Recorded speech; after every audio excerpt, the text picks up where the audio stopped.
ਸਤਿਨਾਮ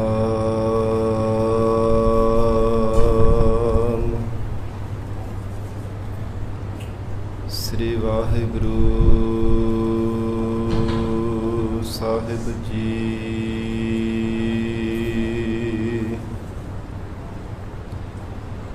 ਇੱਕ ਓੰਕਾਰ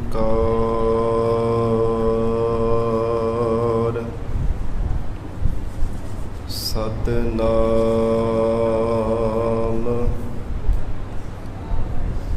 ਕਰਤਾ ਪੁਰਖ ਨਿਰਭਉ ਨਿਰਵੈਰ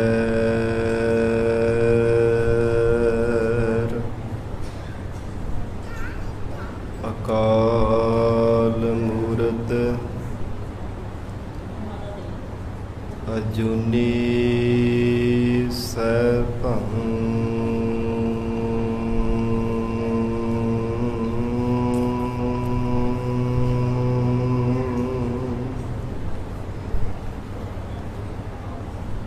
ਗੁਰ ਪ੍ਰਸਾਦ।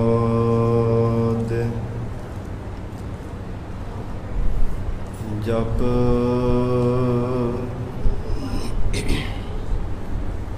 ਆਦਿ ਸਚ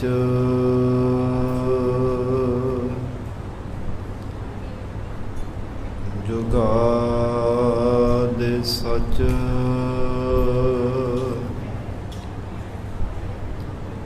ਹੈ ਭੀ ਸਚ ਨਾਨਕ ਹੋਸੀ ਭੀ ਸਚ।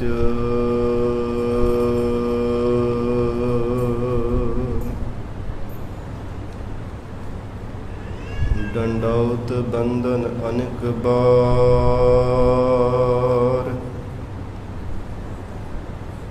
ਸਰਬ ਕਲਾ ਸਮਰੱਥ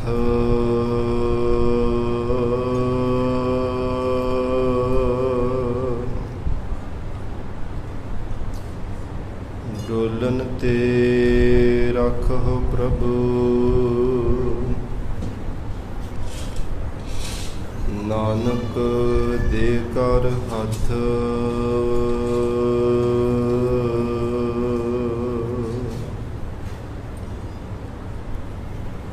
ਕਿਰਪਾ ਕਰੋ ਦੀਨ ਕੇ ਦਾਤੇ ਮੇਰਾ ਗੁਣ ਅਵਗਣ ਨਾ ਵਿਚਾਰਹੁ ਕੋਈ।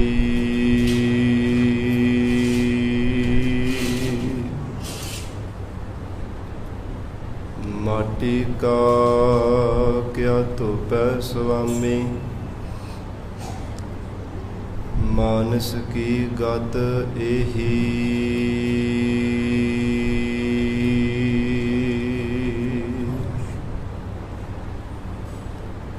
ਮੂਕ ਉਚਰਹਿ ਸਾਸਤਰ ਖਟ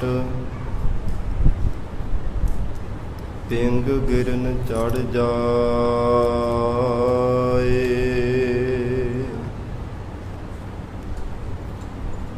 ਅੰਧ ਲਖੈ ਬਦਰੋ ਸੁਣੈ ਜੋ ਕਾਲ ਕਿਰਪਾ ਕਰਾਏ।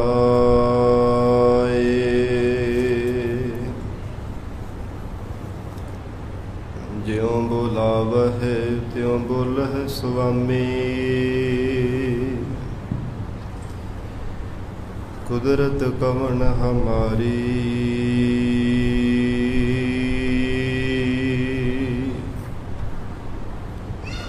ਸਾਧ ਸੰਗ ਨਾਨਕ ਜਸ ਗਾਇਓ ਜੋ ਪ੍ਰਭ ਕੀ ਅਤ ਪਿਆਰੀ।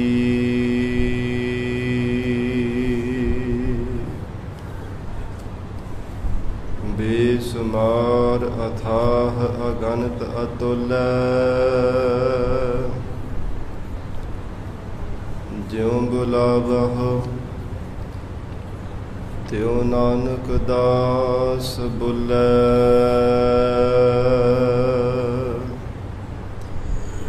ਬੇਸੁਮਾਰ ਅਥਾਹ ਅਗਨਤ ਅਤੁਲੈ ਜਿਉ ਬੁਲਾਵਹੁ ਤਿਉ ਨਾਨਕ ਦਾਸ ਬੋਲੇ।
ਵਾਹਿਗੁਰੂ ਜੀ ਕਾ ਖਾਲਸਾ, ਵਾਹਿਗੁਰੂ ਜੀ ਕੀ ਫਤਿਹ। ਪਤਿਤ ਪਾਵਨ ਭਗਤ ਵਛਲ, ਅੰਤਰਜਾਮੀ ਕਰੁਣਾ ਨਿਧਾਨ, ਗੁਰੂ ਗਰੀਬ ਨਵਾਜ। ਕਲ ਯੁਗ ਕੇ ਤਾਰਨ ਹਾਰੇ ਸ਼ਬਦ ਗੁਰੂ ਸਾਹਿਬ ਸਤਿਗੁਰੂ ਧੰਨ ਧੰਨ ਸ੍ਰੀ ਗੁਰੂ ਗ੍ਰੰਥ ਸਾਹਿਬ ਮਹਾਰਾਜ ਸੱਚੇ ਪਾਤਸ਼ਾਹ ਜੀ ਦੀ ਪਾਵਨ ਪਵਿੱਤਰ ਹਜ਼ੂਰੀ ਅੰਦਰ ਸੁਭਾਈਮਾਨ ਗੁਰੂ ਖਾਲਸਾ ਸਾਧ ਸੰਗਤ ਜੀਓ। ਸਤਿਗੁਰੂ ਜੀ ਦੀ ਅਪਾਰ ਬਖਸ਼ਿਸ਼ ਦਾ ਸਦਕਾ ਅੰਮ੍ਰਿਤ ਵੇਲੇ ਤੋਂ ਮਹਾਰਾਜ ਸੱਚੇ ਪਾਤਸ਼ਾਹ ਜੀ ਦੀ ਪਾਵਨ ਹਜ਼ੂਰੀ ਅੰਦਰ ਦੀਵਾਨ ਸਜੇ ਸਨ। ਸਜੇ ਹੋਏ ਦੀਵਾਨਾਂ ਅੰਦਰ ਆਪ ਸਰਬੱਤ ਸੰਗਤਾਂ ਹਾਜ਼ਰੀਆਂ ਭਰ ਕੇ ਲਾਹੇ ਪ੍ਰਾਪਤ ਕਰ ਰਹੇ ਹੋ। ਅੰਮ੍ਰਿਤਮਈ ਪਾਵਨ ਗੁਰਬਾਣੀ ਦੇ ਜਾਪ, ਅੰਮ੍ਰਿਤ ਰੂਪ ਗੁਰਬਾਣੀ ਦਾ ਰਸ ਪਿੰਨਾ ਕੀਰਤਨ ਆਪ ਸੰਗਤਾਂ ਨੇ ਸਰਵਣ ਕੀਤਾ ਹੈ।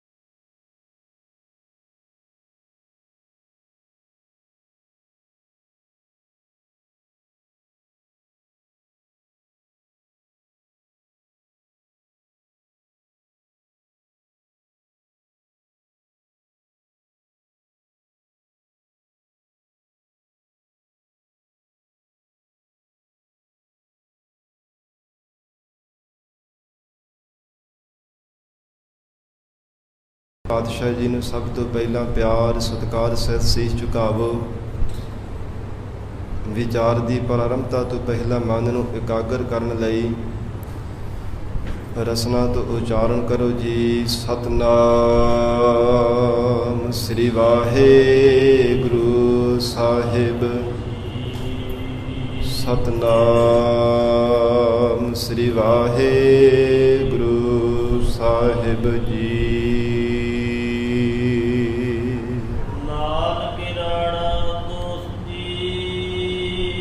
ਜਗਤ ਗੁਰੂ ਸ੍ਰੀ ਗੁਰੂ ਨਾਨਕ ਦੇਵ ਸਾਹਿਬ ਮਹਾਰਾਜ ਸੱਚੇ ਪਾਤਸ਼ਾਹ ਜਗਤ ਜਲੰਧੇ ਨੂੰ ਤਾਰਦਿਆਂ ਹੋਇਆਂ ਜੇ ਸਮੇਂ ਮਹਾਰਾਜ ਸੱਚੇ ਪਾਤਸ਼ਾਹ ਮੂਲੇ ਖੱਤਰੀ ਦੇ ਨਗਰ ਵਿੱਚ ਪਹੁੰਚੇ ਆ। ਹਮਜਾ ਗਾਉਂ ਸਪੀਰ ਦੇ ਨਾਲ ਮਹਾਰਾਜ ਸੱਚੇ ਪਾਤਸ਼ਾਹ ਜੀ ਦਾ ਮੇਲ ਹੋਇਆ। ਜੋ ਹਮਜਾ ਗਾਉਂ ਸਪੀਰ ਸਾਧ ਸੰਗਤ ਜੀ ਬੜਾ ਹੀ ਕਰਾਮਾਤੀ ਸੀਗਾ, ਜਿਸ ਨੇ ਰਿੱਧੀਆਂ ਸਿੱਧੀਆਂ ਕਰਾਮਾਤਾਂ ਸਿੱਧ ਕੀਤੀਆਂ ਸਨ। ਸਿਆਲਕੋਟ ਨਗਰ ਦੇ ਵਿੱਚ ਸਾਧ ਸੰਗਤ ਕੋਈ ਸ਼ਾਹੂਕਾਰ ਸੀ, ਉਹਦੇ ਘਰ ਵਿੱਚ ਔਲਾਦ ਨਹੀਂ ਸੀ ਪੈਦਾ ਹੁੰਦੀ। ਬੜਾ ਪੀਰਾਂ ਫਕੀਰਾਂ ਨੂੰ ਮਨਾਇਆ, ਬੜਾ ਯਤਨ ਕੀਤਾ।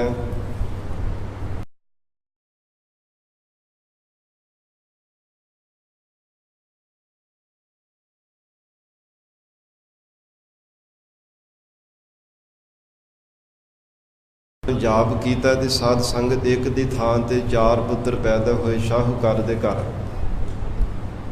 ਪਹਿਲਾਂ ਵਚਨ ਕੀਤਾ ਸੀਗਾ ਕਿ ਇੱਕ ਪੁੱਤਰ ਜਿਹੜਾ ਹੈ ਉਹ ਤੂੰ ਮੈਨੂੰ ਦੇ ਦੇਵੀਂ, ਮੇਰੀ ਸੇਵਾ ਕਰਿਆ ਕਰੇਗਾ। ਹਮਜਾ ਗੌਸ ਪੀਰ ਨੇ ਕਿਹਾ ਸੀ। ਪਰ ਸਾਧ ਸੰਗਤ ਜੀ ਜਦੋਂ ਪੁੱਤਰ ਵੱਡੇ ਹੋਏ, ਕੰਮ ਕਾਰਜ ਕਰਨ ਲੱਗ ਪਏ ਤੇ ਸ਼ਾਹੂਕਾਰ ਦੇ ਮਨ ਵਿੱਚ ਲਾਲਚ ਆ ਗਿਆ ਕਿ ਤਾਂ ਸਾਰਾ ਕੰਮ ਕਾਰਜ ਸਾਂਭੀ ਬੈਠੇ ਆ, ਮੈਂ ਕਿਉਂ ਹਮਜਾ ਗੌਸ ਪੀਰ ਨੂੰ ਪੁੱਤਰ ਦੇਵਾਂ। ਗੁੱਸੇ ਵਿੱਚ ਆ ਕੇ ਕਿ ਇਸ ਨੇ ਝੂਠ ਬੋਲਿਆ, ਪਹਿਲਾਂ ਪੁੱਤਰ ਦੀ ਪ੍ਰਾਪਤੀ ਵਾਸਤੇ ਮੇਰੇ ਤੋਂ ਤਪ ਕਰਵਾ ਲਿਆ ਤੇ ਹੁਣ ਮੈਨੂੰ ਝੂਠ ਬੋਲਦਾ ਪਿਆ ਕਿ ਮੈਂ ਪੁੱਤਰ ਨਹੀਂ ਦੇ ਸਕਦਾ। ਕੀਤੇ ਹੋਏ ਵਚਨ ਤੋਂ, ਇਕਰਾਰ ਤੋਂ ਮੁੱਕਰ ਗਿਆ ਹੈ। ਸਾਧ ਸੰਗਤ ਜੀ ਨਗਰ ਤੋਂ ਬਾਰ-ਬਾਰ ਜਾ ਕੇ ਇੱਕ ਕੁਟੀਆ ਬਣਾ ਕੇ, ਮੱਟ ਜਿਹਾ ਬਣਾ ਕੇ ਵੀ ਚੌਂਕੜਾ ਮਾਰ ਕੇ ਬੈਠ ਗਿਆ ਤੇ ਚਲੀਸਾ ਕੱਟਣ ਲੱਗ ਪਿਆ ਕਿ ਸਾਰੇ ਨਗਰ ਨੂੰ ਕਹਿੰਦਾ ਕਿ ਖਿਨ ਮਾਤਰ ਸਮੇਂ ਦੇ ਅੰਦਰ ਜਦੋਂ ਮੇਰਾ ਚਲੀਸਾ ਪੂਰਾ ਹੋਵੇਗਾ, ਸ਼ਰਾਬ ਦੇ ਕੇ ਸਭ ਨੂੰ ਸਾੜ ਦੇਵਾਂਗਾ। ਜਿੰਨੇ ਵੀ ਇਸ ਨਗਰ ਵਿੱਚ ਵਸਣ ਵਾਲੇ ਲੋਕ ਨੇ, ਅਜੇ 5 ਕੁ ਦਿਨ ਹੋਏ ਸਨ ਚਲੀਸੇ ਰੱਖੇ ਨੂੰ। 35 ਦਿਨ ਪਹਿਲਾਂ ਮਹਾਰਾਜ ਸੱਚੇ ਪਾਤਸ਼ਾਹ ਧੰਨ ਗੁਰੂ ਨਾਨਕ ਦੇਵ ਸਾਹਿਬ ਮਹਾਰਾਜ ਜੀ, ਭਾਈ ਬਾਲਾ ਜੀ, ਭਾਈ ਮਰਦਾਨਾ ਜੀ ਸਹਿਤ ਉੱਥੇ ਪਹੁੰਚੇ ਆ। ਗਰੀਬਨਵਾਜ ਸਤਿਗੁਰੂ ਜੀ ਨੇ ਤੇ ਚੇਲਿਆਂ ਨੂੰ ਵਚਨ ਕੀਤਾ, ਕਹਿੰਦੇ ਕਿ ਪੀਰ ਨੂੰ ਕਹੋ ਬਾਹਰ ਆ ਜਾਵੇ, ਅਸਾਂ ਦੀਦਾਰ ਕਰਨੇ ਆ। ਅੰਤਰਜਾਮੀ ਸਤਿਗੁਰਾਂ ਨੇ ਇਹ ਵਚਨ ਕੀਤੇ।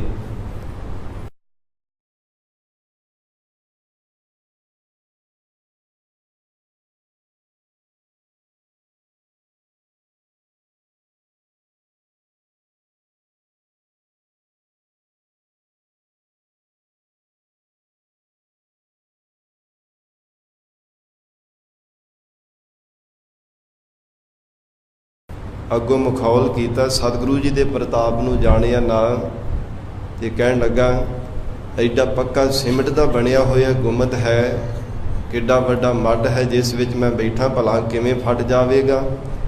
ਤੇ ਜਦੋਂ ਹਜ਼ੂਰ ਨੇ ਸਾਧ ਸੰਗਤ ਤੋਂ ਮੱਡ ਦੇ ਵੱਲ ਤੱਕਿਆ ਤੇ ਉਹਦੇ ਵਿੱਚ ਤਰੇੜਾਂ ਪੈਣ ਲੱਗ ਪਈਆਂ ਸਨ। ਭੈ ਭੀਤ ਹੋ ਕਰਕੇ ਬਾਹਰ ਆਇਆ। ਪਹਿਲਾਂ ਤਾਂ ਕਹੀ ਜਾਵੇ ਕਿ ਮਹਾਰਾਜ ਤੁਸੀਂ ਮੇਰੇ ਇਹ ਸ਼ਕਤੀ ਦੇ ਤਪ ਦੇ ਵਿੱਚ ਤੁਸੀਂ ਮਹਾਰਾਜ ਵਿਘਨ ਨਾ ਪਾਉਣਾ ਕਰੋ। ਗਰੀਬਨਵਾਜ ਸਤਿਗੁਰੂ ਜੀ ਨੇ ਵਚਨ ਕੀਤਾ, ਕਾਰਨ ਕੀ ਹੈ, ਤੂੰ ਸਾਨੂੰ ਬਾਹਰ ਆ ਕੇ ਮਿਲ ਕੇ ਦੱਸ ਤਾਂ ਸਹੀ, ਕਿਉਂ ਇਹ ਤਪ ਕਰਕੇ ਇਹਨਾਂ ਲੋਕਾਂ ਨੂੰ ਸਾੜ ਕੇ ਸਵਾਹ ਕਰਨ ਦਾ ਯਤਨ ਕਰਦਾ ਪਿਆ। ਕਹਿਣ ਲੱਗਾ, ਜੀ ਸਾਰੇ ਨਗਰ ਦੇ ਵਿੱਚ ਝੂਠੇ ਲੋਕ ਵਸਦੇ ਆ। ਫਿਰ ਉਹਨੇ ਆਪਣੀ ਸਾਰੀ ਵਿਥਿਆ ਕਹਿ ਕੇ ਸੁਣਾਈ। ਮਹਾਰਾਜ ਸ਼ਾਹੂਕਾਰ ਨੇ ਇਕਰਾਰ ਕੀਤਾ ਸੀ ਕਿ ਇੱਕ ਪੁੱਤਰ ਮੈਂ ਤੈਨੂੰ ਦੇਵਾਂਗਾ, ਪਰ ਮਹਾਰਾਜ ਉਹ ਆਪਣੀ ਵਚਨ ਤੋਂ ਫਿਰ ਗਏ, ਇਸ ਲਈ ਝੂਠੇ ਜਾਣ ਕੇ ਸਾਰੇ ਨਗਰ ਦੇ ਲੋਕਾਂ ਨੂੰ ਸਾੜ ਕੇ ਸਵਾਹ ਕਰਨ ਦਾ ਮੈਂ ਪ੍ਰਣ ਕੀਤਾ ਸੀਗਾ। ਅੰਤਰਜਾਮੀ ਸਤਿਗੁਰੂ ਜੀ ਨੇ ਵਚਨ ਕੀਤਾ। ਕਹਿਣ ਲੱਗੇ, ਜਰਾ ਦੇਖੀਏ ਖਾ ਇਸ ਨਗਰ ਦੇ ਵਿੱਚ ਸਾਰੇ ਝੂਠੇ ਲੋਕ ਹੈ ਕਿ ਸੱਚੇ ਵੀ ਵਸਦੇ ਨੇ। ਸਾਧ ਸੰਗਤ ਜੀ ਜਿਸ ਸਮੇਂ ਭਾਈ ਮਰਦਾਨਾ ਜੀ ਨੂੰ ਮਹਾਰਾਜ ਸੱਚੇ ਪਾਤਸ਼ਾਹ ਨੇ 2 ਟਾਕੇ ਦੇ ਕਰਕੇ ਭੇਜੇ, ਇੱਕ ਦਾ ਸੱਚ ਤੇ ਇੱਕ ਦਾ ਝੂਠ ਖਰੀਦ ਕਰਕੇ ਲਿਆ।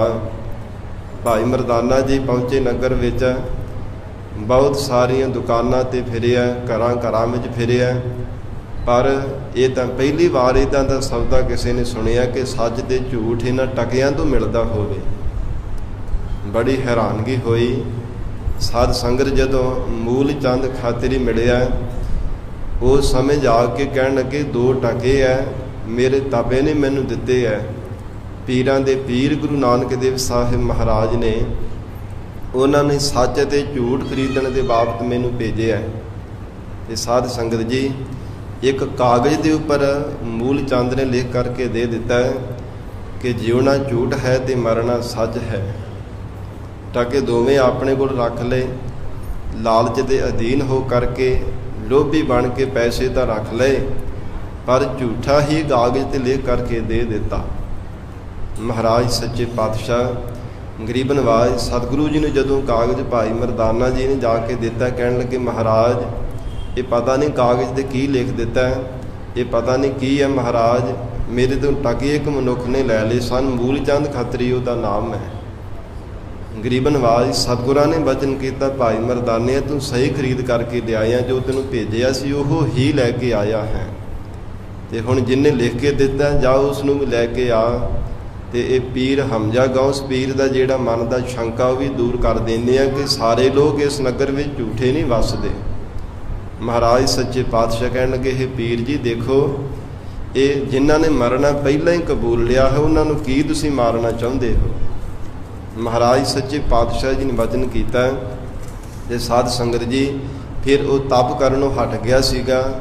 ਨਗਰ ਨੂੰ ਸਾਰੇ ਸਿਆਲਕੋਟ ਨਗਰ ਨੂੰ ਤਬਾਹ ਕਰਨੇ ਤੋਂ ਫਿਰ ਹਟ ਗਿਆ ਸੀ ਸਤਿਗੁਰੂ ਜੀ ਦਾ ਵਚਨ ਸੁਣ ਕੇ। ਜਦੋਂ ਗਰੀਬ ਨਵਾਜ ਮਹਾਰਾਜ ਸੱਚੇ ਪਾਤਸ਼ਾਹ ਨਗਰ ਦੇ ਕੋਲੋਂ ਲੰਘਦੇ ਪਏ ਹੈ ਤੇ ਕਹਿੰਦੇ ਜਿਹੜਾ ਮੂਲ ਚੰਦ ਸੀ ਨਾ ਫਿਰ ਹਜ਼ੂਰ ਦੇ ਕੋਲ ਆਇਆ। ਮਹਾਰਾਜ ਸੱਚੇ ਪਾਤਸ਼ਾਹ ਨੇ ਵਚਨ ਕੀਤਾ ਕਿ ਨਿਸ਼ਚੇ ਕਰਕੇ ਤੁਸਾਂ ਨੇ ਜਾਣਦੇ ਆ ਕਿ ਮਰਨਾ ਜਿਹੜਾ ਹੈ ਇਹ ਸੱਚ ਹੈ ਤੇ ਜੀਵਨਾ ਝੂਠ ਹੈ। ਕਹਿਣ ਲੱਗਾ, ਮਹਾਰਾਜ ਮੈਨੂੰ ਨਹੀਂ ਕੋਈ ਪਤਾ, ਮੈਂ ਤਾਂ ਪੈਸਿਆਂ ਦੇ ਲਾਲਚ ਕਰਕੇ ਟਕੇ ਲੈਣ ਦੇ ਮਾਰੇ ਨੇ ਕਾਗਜ਼ ਲੈ ਕੇ ਦੇ ਦਿੱਤਾ, ਪਰ ਮੈਨੂੰ ਨਹੀਂ ਕੋਈ ਪਤਾ ਕਿ ਮਰਨਾ ਜਿਹੜਾ ਸੱਚ ਹੀ ਇਹ ਸੰਸਾਰ ਦੇ ਅੰਦਰ ਸੱਚ ਹੈ ਤੇ ਜਿਉਣਾ ਜਿਹੜਾ ਝੂਠ ਹੈ। ਗਰੀਬ ਨਵਾਜ, ਸਤਿਗੁਰੂ ਜੀ ਤੁਸੀਂ ਕਿਰਪਾ ਕਰਕੇ ਮੈਨੂੰ ਦਰਸਾ ਦੇਵੋ, ਪਰ ਮੈਨੂੰ ਨਿਸ਼ਚਾ ਨਹੀਂ ਹੈ ਪੂਰੀ ਤਰ੍ਹਾਂ, ਦ੍ਰਿੜਤਾ ਨਹੀਂ ਮੇਰੇ ਮਨ ਦੇ ਵਿੱਚ। ਸਤਿਗੁਰੂ ਜੀ ਆਪਣੇ ਨਾਲ ਉਸ ਨੂੰ ਲੈ ਕਰਕੇ ਗਏ। ਜਦੋਂ ਸਾਧ ਸੰਗਤ ਜੀ ਅਬੋਹਰ ਦੇ ਇਲਾਕੇ ਵਿੱਚ ਦੂਰ ਗਏ ਹੈ, ਗਰੀਬ ਨਵਾਜ ਧੰਨ ਗੁਰੂ ਨਾਨਕ ਦੇਵ ਸਾਹਿਬ ਮਹਾਰਾਜ ਸੱਚੇ ਪਾਤਸ਼ਾਹ ਜਗਤ ਜਲੰਧੀ ਨੂੰ ਤਾਰਦਿਆਂ ਹੋਇਆ ਔਰ ਜਲਾਲਨਾਮੇ ਪੀਰ ਨੂੰ ਸਾਧ ਸੰਗਤ ਜਦੋਂ ਗੁਰਮੁਖ ਸ਼ਬਦ ਦੇ ਅਰਥ ਦਰਸਾਏ, ਉਦੋਂ ਬਾਅਦ ਵਿੱਚ ਭਾਈ ਮਰਦਾਨਾ ਜੀ ਨੇ ਇੱਕ ਦਿਨ ਮਹਾਰਾਜ ਸੱਚੇ ਪਾਤਸ਼ਾਹ ਦੇ ਚਰਨਾਂ ਵਿੱਚ ਬੇਨਤੀ ਕੀਤੀ, ਮਹਾਰਾਜ ਆਪ ਜੀ ਨੇ ਦਰਸਾਇਆ ਨਹੀਂ ਹੈ। ਅੰਤਰਜਾਮੀ ਸਤਿਗੁਰੂ ਜੀ ਨੇ ਵਚਨ ਕੀਤਾ, ਕਹਿਣ ਲੱਗੇ ਕਿ ਭਾਈ ਮੂਲ ਚੰਦ ਤੇਰੀ ਜੋ ਪਤਨੀ ਹੈ ਨਾ, ਤੇਰੀ ਘਰ ਵਾਲੀ ਹੈ, ਕਿਸੇ ਤੇਰੇ ਸ਼ਰੀਕ ਨੇ ਦੁਸ਼ਮਣ ਨੇ ਜਾ ਕਰਕੇ ਉਸ ਨੂੰ ਕਹਿ ਦਿੱਤਾ ਕਿ ਤੇਰਾ ਪਤੀ ਤਾਂ ਫਕੀਰਾਂ ਦੇ ਨਾਲ ਗਿਆ, ਰਸਤੇ ਵਿੱਚ ਮਰ ਗਿਆ, ਉਹਦੀ ਮੌਤ ਹੋ ਗਈ ਹੈ। ਇਸ ਵਾਸਤੇ ਉਹ ਸਤੀ ਹੋਣ ਵਾਸਤੇ ਤਿਆਰ ਹੋਈ ਹੈ। ਜੇ ਬਚਾ ਸਕਦਾ ਤੇ ਅੱਜ ਦੇ ਦਿਨ ਹੀ ਬਚਾ ਲੈ, ਨਹੀਂ ਤਾਂ ਤੇਰੀ ਪਤਨੀ ਨੇ ਮਰ ਜਾਣਾ, ਉਹਨੇ ਸਤੀ ਹੋ ਜਾਣਾ ਚਿਖਾ ਤੇ ਸੜ ਕੇ ਤੇਰੇ ਵਿਹੋਰੇ ਦੇ ਵਿੱਚ। ਤੇ ਮਹਾਰਾਜ ਸੱਚੇ ਪਾਤਸ਼ਾਹ ਗਰੀਬ ਨਵਾਜ ਸਤਿਗੁਰੂ ਜੀ ਨੂੰ ਬਿਲਕੁਲ ਲੈ ਕੇ ਫਿਰ ਬੇਨਤੀਆਂ ਕੀਤੀਆਂ, ਮਹਾਰਾਜ ਮੈਂ ਉੱਥੇ ਪਹੁੰਚਾਂਗਾ ਕਿੱਦਾਂ? ਸਤਿਗੁਰੂ ਜੀ ਕਹਿਣ ਲੱਗੇ, ਪਹੁੰਚਾਵ ਅਸੀਂ ਦੇਵਾਂਗੇ ਸ਼ਕਤੀ ਦੁਆਰਾ, ਪਰ ਇਹ ਵੈ ਕਿ ਜੇ ਤੇਰੇ ਮਨ ਵਿੱਚ ਇੱਛਾ ਹੈ ਤੇ ਫਿਰ ਦੱਸ, ਫਿਰ ਤੈਨੂੰ ਪਹੁੰਚਾ ਦਿੰਦੇ ਆ। ਤੇ ਇਤਿਹਾਸ ਅੰਦਰ ਜ਼ਿਕਰ ਆਉਂਦਾ, ਕਹਿੰਦੇ ਮੂਲ ਚੰਦ ਖੱਤਰੀ ਨੇ ਬਿਲਕਣੀਆਂ ਲੈ ਕੇ ਬੇਨਤੀਆਂ ਕੀਤੀਆਂ, ਮਹਾਰਾਜ ਮੋਹ ਵਸ ਹੋ ਕਰਕੇ ਮੈਨੂੰ ਜਿੱਦਾਂ ਵੀ ਹੁੰਦਾ ਪਹੁੰਚਾ ਦਿਓ, ਬਸ ਮੇਰੀ ਪਤਨੀ ਮਰ ਨਾ ਜਾਵੇ ਕਿਤੇ, ਬਿਨਾਂ ਕਾਰਨ ਤੋਂ ਕਿਉਂ ਸਤੀ ਹੋ ਕੇ ਮਰ ਜਾਵੇ। ਤੇ ਜਦੋਂ ਮਹਾਰਾਜ ਸੱਚੇ ਪਾਤਸ਼ਾਹ ਜੀ ਨੇ ਵਚਨ ਕੀਤਾ, ਕਹਿੰਦੇ ਨੇਤਰ ਬੰਦ ਕਰਕੇ ਪਰਮੇਸ਼ਰ ਦਾ ਸਤਿਨਾਮ ਦਾ ਜਾਪ ਕਰ। ਤੇ ਸਾਧ ਸੰਗਤ ਜਦੋਂ ਨੇਤਰ ਬੰਦ ਕੀਤੇ, ਜਾਪ ਕੀਤਾ, ਨੇਤਰ ਖੋਲ੍ਹੇ ਤੇ ਆਪਣੇ ਘਰ ਵਿੱਚ ਪਹੁੰਚਾ ਸੀ ਭਾਈ ਮੂਲ ਚੰਦ ਖੱਤਰੀ। ਜਾ ਕੇ ਪਤਨੀ ਨੂੰ ਮਰਨੇ ਤੋਂ ਸਤੀ ਹੋਣੇ ਤੋਂ ਬਚਾ ਲਿਆ। ਜਦੋਂ ਕੁਝ ਸਮੇਂ ਬਾਅਦ ਮਹਾਰਾਜ ਸੱਚੇ ਪਾਤਸ਼ਾਹ ਜੀ ਦੁਬਾਰਾ ਫਿਰ ਇਸ ਨਗਰ ਦੇ ਵਿੱਚ ਆਏ ਨੇ। ਇਹ ਸਾਧ ਸੰਗਤ ਜੀ ਭਾਈ ਮੂਲ ਚੰਦ ਖੱਤਰੀ ਦੇ ਦਰਵਾਜ਼ੇ 'ਤੇ ਆ ਕੇ ਹਜ਼ੂਰ ਨੇ ਉੱਚੀ ਉੱਚੀ ਆਵਾਜ਼ ਮਾਰੀ ਹੈ, ਹੇ ਮੂਲੇ 2-3 ਵਾਰ ਆਵਾਜ਼ਾਂ ਮਾਰੀਆਂ। ਤੇ ਮੂਲ ਚੰਦ ਖੱਤਰੀ ਦੀ ਪਤਨੀ ਨੇ ਦੇਖ ਲਿਆ ਕਿ ਉਹ ਹੀ ਸਾਧੂ ਮਹਾਤਮਾ ਆਏ ਹੈ ਜਿਹੜੇ ਪਹਿਲਾਂ ਆਏ ਸੀ ਤੇ ਕਿੰਨਾ ਲੰਮਾ ਸਮਾਂ ਮੇਰੇ ਪਤੀ ਨੂੰ ਨਾਲ ਲੈ ਕੇ ਚਲੇ ਗਏ ਸਨ, ਕਿਤੇ ਫੇਰ ਨਾ ਇਹ ਨਾ ਆਪਣੇ ਨਾਲ ਲੈ ਜਾਣ।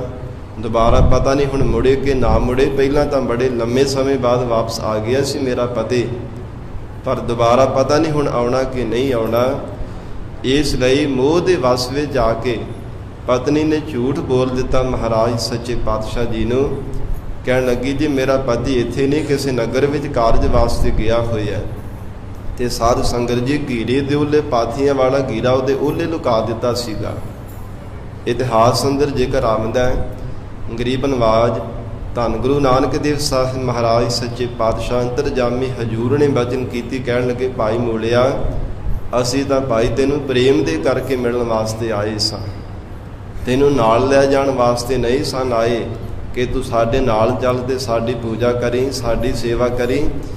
ਪ੍ਰੇਮ ਦੇ ਕਰਕੇ ਤੇਰੇ ਕੋਲ ਚੱਲ ਕੇ ਆਏ ਸਾਂ ਤੈਨੂੰ ਮਿਲਣ ਦੇ ਵਾਸਤੇ, ਪਰ ਜੇ ਨਹੀਂ ਤੇਰੇ ਭਾਗਾਂ ਵਿੱਚ ਮਿਲਣਾ ਤਾਂ ਇਸੇ ਤਰ੍ਹਾਂ ਸਹੀ ਕਰਤਾਰ ਨੂੰ ਇਵੇਂ ਹੀ ਭਾਵਦਾ ਸਹੀ। ਇਹ ਹਜ਼ੂਰ ਬਚਨ ਕਰਕੇ ਤੇ ਨਗਰ ਤੋਂ ਬਾਰ-ਬਾਰ ਮਹਾਰਾਜ ਸੱਚੇ ਪਾਤਸ਼ਾਹ ਬੈਠ ਗਏ। ਤੇ ਸਾਧ ਸੰਗਤ ਉਸੇ ਸਮੇਂ ਹੀ ਕਾਲੇ ਰੰਗ ਦਾ ਨਾਗ ਨਿਕਲਿਆ ਪਾਥੀਆਂ ਵਾਲੇ ਘੇਰੇ ਵਿੱਚੋਂ, ਤੇ ਕਹਿੰਦੇ ਮੂਲ ਚੰਦ ਖੱਤਰੀ ਨੂੰ ਲੜ ਗਿਆ ਉਸ ਸਮੇਂ ਭਾਈ ਮੂਲੇ ਨੂੰ। ਜਦੋਂ ਲੜਿਆ ਤੇ ਹਾਏ ਹਾਏ ਕਰਦਿਆਂ ਹੋਇਆ ਨਾਲੇ ਤਾਂ ਆਪਣੀ ਘਰਵਾਲੀ ਨੂੰ ਕਹਿੰਦਾ ਕਿ ਤੂੰ ਮੇਰੇ ਸਿਰ ਤੇ ਚੜ੍ਹ ਕੇ ਮੈਨੂੰ ਮਰਵਾਇਆ, ਭਾਵ ਮੈਨੂੰ ਸਤਿਗੁਰਾਂ ਦੇ ਦਰਸ਼ਨ ਨਹੀਂ ਕਰ ਦਿੱਤੇ। ਮਹਾਰਾਜ ਸੱਚੇ ਪਾਤਸ਼ਾਹ ਪਰਮੇਸ਼ਰ ਸਰੂਪ ਸਤਿਗੁਰੂ ਨਾਨਕ ਦੇਵ ਸਾਹਿਬ ਮਹਾਰਾਜ ਮੇਰੇ ਘਰ ਆਪ ਚੱਲ ਕਰਕੇ ਆਏ ਸਨ, ਪਰ ਤੂੰ ਮੈਨੂੰ ਮਰਵਾ ਦਿੱਤਾ। ਉੱਚੀ ਉੱਚੀ ਹਾਏ ਹਾਏ ਕਰਦੇ ਹੋਏ ਚਿਹਾੜਾਂ ਪਾਉਂਦੇ ਹੋਏ ਦੀ ਮੌਤ ਹੋ ਗਈ। ਨਗਰ ਦੇ ਲੋਕਾਂ ਨੂੰ ਪਤਾ ਲੱਗਾ ਤੇ ਉਸੇ ਸਮੇਂ ਹੀ ਚੁੱਕ ਕਰਕੇ ਨਾਲ ਲੈ ਆਏ। ਸਾਧ ਸੰਗਤ ਜੀ ਮੰਜੇ ਤੇ ਪਾ ਕੇ ਲੈ ਆਂਦਾ ਜਿੱਥੇ ਸਤਿਗੁਰੂ ਜੀ ਨਗਰ ਤੋਂ ਬਾਹਰ ਬੈਠੇ ਸਨ। ਹਜ਼ੂਰ ਦੇ ਕੋਲ ਆ ਕੇ ਕਹਿਣ ਲੱਗੇ, ਮਹਾਰਾਜ ਇਹ ਅਜੇ ਨੌਜਵਾਨ ਹੀ ਹੈ, ਇਹ ਮਹਾਰਾਜ ਸੱਚੇ ਪਾਤਸ਼ਾਹ ਨੂੰ ਜਿਉਂਦਿਆਂ ਕਰ ਦੇਵੋ। ਸਾਨੂੰ ਪਤਾ ਲੱਗਾ ਕਿ ਤੁਹਾਡੇ ਤੋਂ ਬੇਮੁਖ ਹੋਣੇ ਕਰਕੇ ਮਹਾਰਾਜ ਮਰ ਗਿਆ ਤੇ ਤੁਹਾਡੇ ਵੀ ਸ਼ਕਤੀ ਹੈ, ਤੁਸੀਂ ਇਹਨੂੰ ਜਿਉਂਦਾ ਕਰ ਸਕਦੇ ਹੋ। ਸਾਰੇ ਨਗਰ ਦੇ ਲੋਕ ਮਿਲ ਕਰਕੇ ਕਹਿਣ ਲੱਗੇ। ਮਹਾਰਾਜ ਸੱਚੇ ਪਾਤਸ਼ਾਹ ਨੇ ਵਚਨ ਕੀਤਾ, ਕਹਿੰਦੇ ਕਰਤਾਰ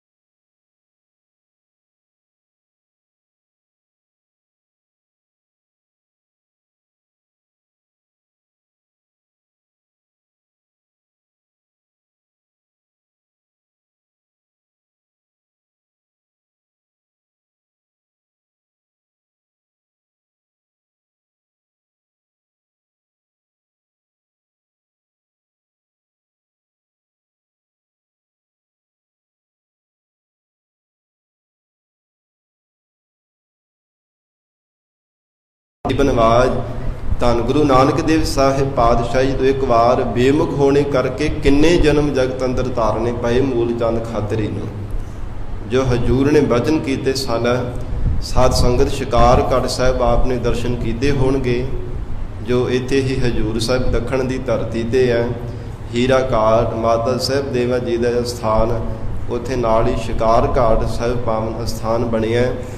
ਇਹ ਸ਼ਿਕਾਰਗੜ੍ਹ ਸਾਹਿਬ ਵਾਲੇ ਪਾਵਨ ਅਸਥਾਨ ਤੇ ਦਸਮ ਪਿਤਾ ਸ੍ਰੀ ਗੁਰੂ ਗੋਬਿੰਦ ਸਿੰਘ ਸਾਹਿਬ ਮਹਾਰਾਜ ਸੱਚੇ ਪਾਤਸ਼ਾਹ ਨੇ ਮੂਲ ਚੰਦ ਖੱਤਰੀ ਦਾ ਉਦਾਰ ਕੀਤਾ ਸੀਗਾ 10ਵੇਂ ਜਾਮੇ ਦੇ ਵਿੱਚ।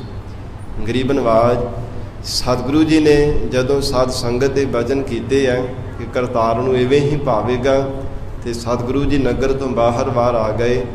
ਉਸ ਸਮੇਂ ਮਹਾਰਾਜ ਸੱਚੇ ਪਾਤਸ਼ਾਹ ਜੀ ਨੇ ਸ਼ਬਦ ਉਚਾਰਨ ਕੀਤਾ ਸੀਗਾ। ਗਰੀਬ ਨਵਾਜ ਧੰਨ ਗੁਰੂ ਨਾਨਕ ਦੇਵ ਸਾਹਿਬ ਮਹਾਰਾਜ ਜੀ ਫਰਮਾਨ ਕਰ ਰਹੇ ਹਨ,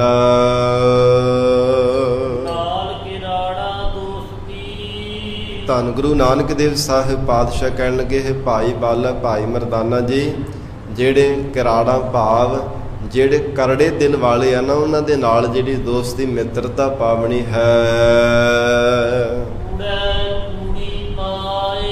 ਇਹ ਜਾਣੋ ਕਿ ਝੂਠੇ ਉਹ ਜੀਵ ਹਨ, ਝੂਠਿਆਂ ਦੇ ਨਾਲ ਪ੍ਰੀਤ ਪਾਉਣ ਵਾਲੀ ਹੀ ਗੱਲ ਹੈ। ਕੂੜਾ ਕੂੜੀ ਪਾਏ, ਜਿਹੜੇ ਆਪ ਝੂਠੇ ਨੇ, ਝੂਠ ਦੇ ਵਿੱਚ ਹੀ ਗਲਤਾਨ ਹੋ ਕੇ ਰਹਿੰਦੇ ਆ, ਝੂਠੇ ਬਚਨ ਕਰਦੇ ਆ, ਔਰ ਫਿਰ ਝੂਠ ਦੇ ਵਿੱਚ ਹੀ ਜਾ ਕੇ ਮਿਲ ਜਾਂਦੇ ਨੇ। ਜਿਵੇਂ ਸਤਿਗੁਰੂ ਜੀ ਦਾ ਫਰਮਾਨ ਆਉਂਦਾ ਗੁਰਬਾਣੀ ਵਿੱਚ, ਮਹਾਰਾਜ ਸੱਚੇ ਪਾਤਸ਼ਾਹ ਕਹਿੰਦੇ ਆ, ਸਚਿਆਰ ਸਿੱਖ ਬੈਠੇ ਸਤਿਗੁਰ ਪਾਸ। ਜਿਹੜੇ ਸਚਿਆਰ ਸੱਚ ਦੇ ਮਾਰਗ ਤੇ ਚੱਲਣ ਵਾਲੇ ਹੈ, ਉਹ ਗਰੀਬ ਨਵਾਜ ਸਤਿਗੁਰੂ ਜੀ ਦੀ ਸਰੂਪ ਰੂਪੀ ਗੋਦ ਉਹਨਾਂ ਨੂੰ ਪ੍ਰਾਪਤ ਹੋ ਜਾਂਦੀ ਹੈ। ਮਹਾਰਾਜ ਸੱਚੇ ਪਾਤਸ਼ਾਹ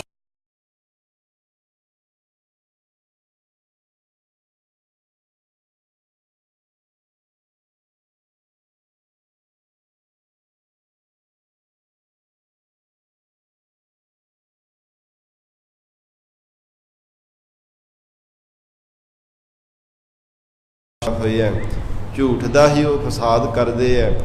ਇਸ ਕਰਕੇ ਕਹਿੰਦੇ ਹਨ, ਐਸੇ ਕਰੜੇ ਦਿਲ ਵਾਲੇ ਕਠੋਰ ਪੱਥਰ ਦਿਲ ਵਾਲਿਆਂ ਦੇ ਨਾਲ ਜਿਹੜੀ ਮਿੱਤਰਤਾ ਪਾਵਣੀ ਹੈ ਨਾ, ਇਹ ਲਾਹੇਵੰਦ ਨਹੀਂ ਹੁੰਦੀ। ਮਰਨ ਨਾ ਜਾਪੈ ਮੂਲਿਆ, ਤੇ ਸਤਿਗੁਰੂ ਜੀ ਨੇ ਵਚਨ ਕਰ ਦਿੱਤਾ ਹੈ, ਮੂਲ ਚੰਦ ਮਰਨ ਦਾ ਤਾਂ ਪਤਾ ਨਹੀਂ ਹੈ, ਕਿਹੜੇ ਵੇਲੇ ਮੌਤ ਆ ਜਾਣੀ ਹੈ ਇਹ ਤਾਂ ਤੂੰ ਜਾਣਿਆ ਹੀ ਨਹੀਂ। ਆਵੇ ਕਿਤੇ ਥਾਏ ਕਿ ਕਿਹੜੀ ਥਾਂ ਤੇ ਮੌਤ ਆ ਜਾਣੀ ਹੈ, ਇਹ ਮੂਲ ਚੰਦ ਇਸ ਬਾਬਰ ਤੂੰ ਜਾਣਿਆ ਹੀ ਨਹੀਂ ਹੈ ਕਿ ਪਤਾ ਨਹੀਂ ਕਿਸ ਥਾਂ ਤੇ ਕਿਹੜੇ ਵੇਲੇ ਕਦੋਂ ਕਿਹੜਾ ਬਹਾਨਾ ਬਣ ਜਾਣਾ ਹੈ, ਮੌਤ ਆ ਜਾਣੀ ਹੈ, ਇਸ ਬਾਬਰ ਤੂੰ ਜਾਣਿਆ ਹੀ ਨਹੀਂ ਹੈ। ਇਵੇਂ ਮਹਾਰਾਜ ਸੱਚੇ ਪਾਤਸ਼ਾਹ ਅੰਤਰੀ ਭਾਵ ਵਿੱਚ ਫਿਰ ਫਰਮਾਉਂਦੇ ਹਨ, ਨਾਲ ਕਿਰਾੜਾ ਦੋਸਤੀ। ਸਾਧ ਸੰਗਤ ਜੀ, ਜਗਤ ਅੰਦਰ ਜਿਹੜੇ ਜੀਵ ਹਨ ਜਿਨ੍ਹਾਂ ਦਾ ਹਿਰਦਾ ਜਿਹੜਾ ਹੈ ਉਹ ਪੱਥਰ ਦੀ ਤਰ੍ਹਾਂ ਹੋਇਆ ਬੜਾ ਕਰੜਾ ਹੈ, ਮਹਾਰਾਜ ਸੱਚੇ ਪਾਤਸ਼ਾਹ ਜੀ ਦੇ ਉਪਦੇਸ਼ ਰੂਪੀ ਜਲ ਦੇ ਵਿੱਚ ਵੀ ਭਿੱਜਦਾ ਨਹੀਂ ਹੈ। ਪੱਥਰ ਨੂੰ ਸਾਧ ਸੰਗਤ ਜੀ ਭਾਵੇਂ ਸਾਲਾਂ ਬੱਧੀ ਪਾਣੀ ਵਿੱਚ ਰੱਖ ਦੇਈਏ ਉਹਦੇ ਤੇ ਅਸਰ ਨਹੀਂ ਹੁੰਦਾ, ਵਿੱਚੋਂ ਸੁੱਕਾ ਹੀ ਰਹਿੰਦਾ ਹੈ। ਜਿਹੜੇ ਜੀਵ ਕਹਿੰਦੇ ਹਨ ਮਹਾਰਾਜ ਸੱਚੇ ਪਾਤਸ਼ਾਹੀ ਦੇ ਉਪਦੇਸ਼ ਦੇ ਵਿੱਚ ਵੀ ਭਿੱਜਦੇ ਨਹੀਂ ਆ, ਹਜ਼ੂਰ ਦਾ ਉਪਦੇਸ਼ ਸੁਣ ਕੇ ਵੀ ਅਣਗਹਿਲੀ ਕਰ ਦਿੰਦੇ ਆ, ਨਾਲ ਕਿਰਾੜਨ ਦੋਸਤੀ, ਐਸੇ ਜਿਹੜੇ ਪੱਥਰ ਦਿਲੀ ਜੀਵ ਹਨ, ਐਸੇ ਸਾਖਤ ਪੁਰਸ਼ਾਂ ਦੇ ਨਾਲ ਜਿਹੜੀ ਦੋਸਤੀ ਪ੍ਰੇਮ ਕਰਨਾ ਹੈ। ਧੰਨ ਗੁਰੂ ਨਾਨਕ ਦੇਵ ਸਾਹਿਬ ਪਾਤਸ਼ਾਹ ਕਹਿੰਦੇ ਆਪ ਤਾਂ ਉਹਨਾਂ ਨੇ ਕੂੜਾ ਝੂਠੇ ਨਰਕਾਂ ਦੇ ਵਿੱਚ ਪੈਣਾ ਹੀ ਹੈ, ਤੇ ਜਿਹੜਾ ਉਹਨਾਂ ਦੀ ਸੰਗਤ ਕਰਨਗੇ ਉਹਨਾਂ ਨੇ ਵੀ ਝੂਠ ਦੇ ਨਾਲ ਲੜ ਕਰਕੇ ਝੂਠੀਆਂ ਜੂਨਾਂ ਦੇ ਵਿੱਚ ਭਟਕਣਾ ਹੈ।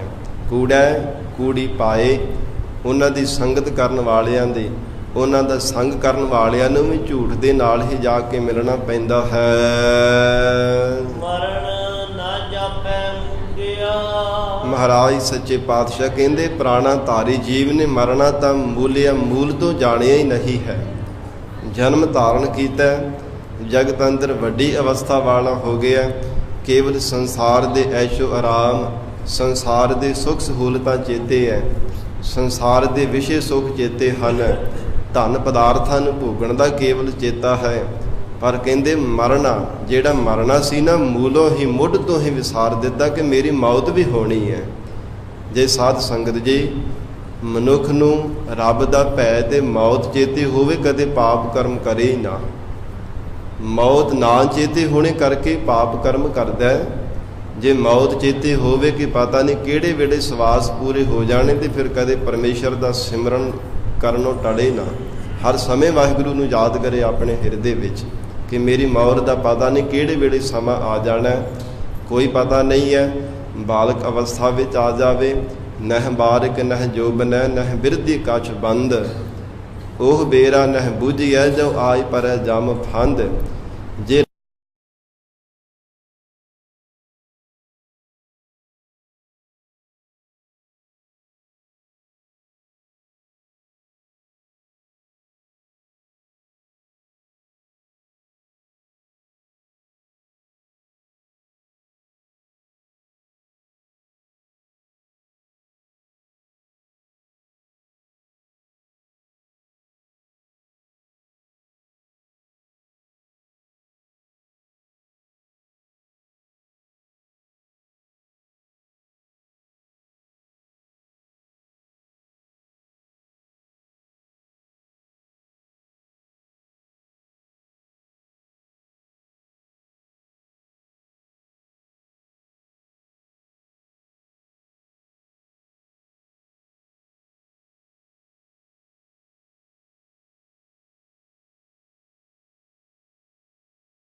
ਹੈ ਮਹਾਰਾਜ ਸੱਚੇ ਪਾਤਸ਼ਾਹ ਜੀ ਦਾ ਵਚਨ ਆਉਂਦਾ ਹੈ, ਇਹ ਸੰਸਾਰ ਇੱਕ ਬੜਾ ਹੀ ਭਿਆਨਕ ਜੰਗਲ ਹੈ। ਅਗਿਆਨਤਾ ਰੂਪ ਹਨੇਰਾ ਹੋਣੇ ਕਰਕੇ ਪਰਮਾਰਥ ਦਾ ਸਹੀ ਰਸਤਾ ਨਹੀਂ ਨਜ਼ਰ ਆਉਂਦਾ, ਜਿਸ ਕਰਕੇ ਭਟਕਦਾ ਰਹਿੰਦਾ ਹੈ। ਕਦੇ ਕਿਸੇ ਪਾਸੇ ਚਲਿਆ ਜਾਂਦਾ, ਕਦੇ ਕਿਸੇ ਪਾਸੇ ਠੇਡੇ ਖਾ ਕੇ ਡਿੱਗਦਾ ਫਿਰਦਾ ਹੈ। ਇਹ ਅਗਿਆਤ ਜੀਵ ਦੀ ਐਸੀ ਹਾਲਤ ਹੈ। ਅੰਧ ਵਰਤਾਵਾ, ਅੰਧ ਦਾ ਆਖਰੀ ਅਰਥ ਹੈ ਸਾਧ ਸੰਗਤ ਜੀ ਗਾੜਾ ਹਨੇਰਾ।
हे महाराज सच्चे पातशाह जी, जो पूरा ज्ञान है सच दे मार्ग ते चलण वाला कित्थों प्राप्त हुंदा है। सतगुरु जी ने फरमान कीता है, पूरे सतगुरु जी तो बिना कदे सच्चा ज्ञान नहीं जीव नूं प्राप्त हो सकदा। गुर बिन ज्ञान, पूरे सतगुरां तो बिना ज्ञान की प्राप्ति नहीं हो सकती।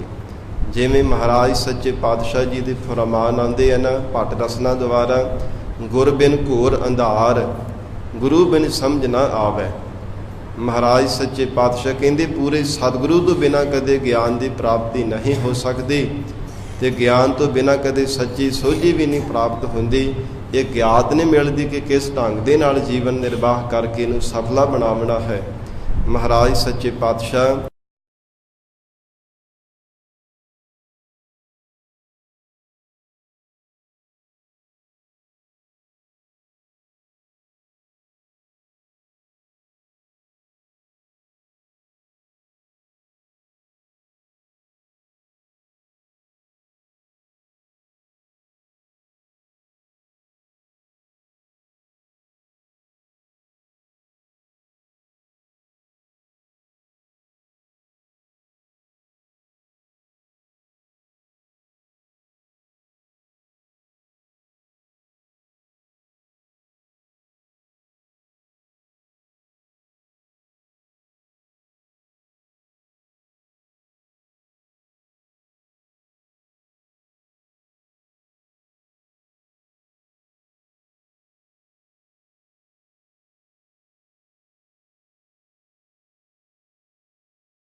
ਦੇ ਧਿਆਨ ਵੀ ਨਹੀਂ ਟਿਕਾਇਆ ਜਾ ਸਕਦਾ, ਕਿਉਂਕਿ ਕੋਈ ਧਰਮ ਧਾਰਨ ਕੀਤਾ ਹੋਵੇਗਾ ਤਾਂ ਹੀ ਧਿਆਨ ਧਾਰਨ ਕਰੇਗਾ, ਤਾਂ ਹੀ ਧਿਆਨ ਦਾ ਸਥਿਤੀ ਬਣੇਗੀ। ਨਹੀਂ ਤਾਂ ਧਿਆਨ ਕਿਹਦੇ ਵਿੱਚ ਧਾਰਨ ਕਰਨਾ ਕਰੇਗਾ। ਜੇ ਧਰਮ ਨੂੰ ਨਹੀਂ ਧਾਰਨ ਕੀਤਾ ਤੇ ਧਰਮੀ ਕਿਸ ਨੂੰ ਆਖਿਆ ਜਾਂਦਾ ਹੈ? ਜਿਹੜਾ ਸਾਧ ਸੰਗਤ ਦੀ ਧਰਮ ਦੀ ਮਰਜ਼ਾਦਾ ਵਿੱਚ ਰਹਿ ਕੇ ਜੀਵਨ ਨਿਰਵਾਹ ਕਰਦਾ ਹੈ। ਜਿਤਨੇ ਵੀ ਸੰਸਾਰ ਦੇ ਅੰਦਰ ਧਰਮ ਹਨ,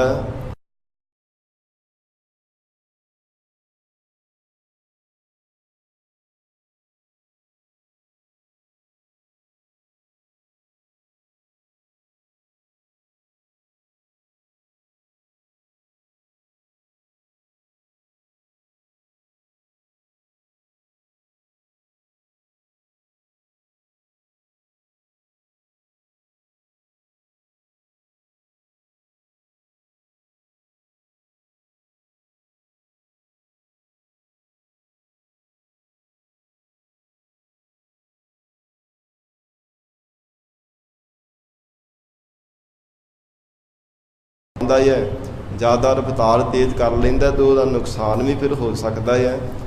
महाराज सच्चे पातशाह हजूर ने मर्यादा कायम की है कि सब तो पहला पंजा ककारां दे धारनी बन के पंजा प्यारियां तो खंडे बाटे की पाहुल छक के नित नेम दे धारनी बनना, ये धर्म की मर्यादा है। साध संगत जी, गरीब नवाज महाराज सच्चे पातशाह सतगुरु जी ने फरमान किया है, धर्म बिन ध्यान, ये धर्म धारण किए तो बिना कदे ध्यान की जुगती भी नहीं प्राप्त की जा सकती। जो असी कहते हैं ना कि साडा ध्यान ही नहीं टिकता तो गुरबाणी पढ़न का की लाभ है, ये बड़ा वड्डा साध संगत जी नैगेटिव पॉइंट है। बड़ी एक कह लीए कि साडी एक घटिया सोच है जो असी कह देंगे हाँ कि साडा ध्यान नहीं जुड़ता तो बाणी पढ़न का की फायदा है। तो साध संगत खेमा करना, जे बच्चा स्कूल पहले दिन जाता है ਜਾਂ कुछ दिन चलिया जाए कि सारी पढ़ाई और शिक्षा सारी प्राप्त कर लेंदा। कभी स्कूल जान वेले कभी किसी ने आखिया कि एक चारणी जे किसी ने 10 जमातां में पढ़िया ना, कोई साध संगत जी 10वीं पास है, किसी ने कर ली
ਵਾਹਿਗੁਰੂ ਕੀ ਬਾਣੀ ਪ੍ਰੇਮ ਦੇ ਨਾਲ ਪੜ੍ਹਦਾ ਹੈ, ਤਿਵੇਂ ਤਿਵੇਂ ਅੰਦਰ ਦੀ ਮੈਲ ਉਹਦੀ ਦੂਰ ਹੁੰਦੀ ਹੈ।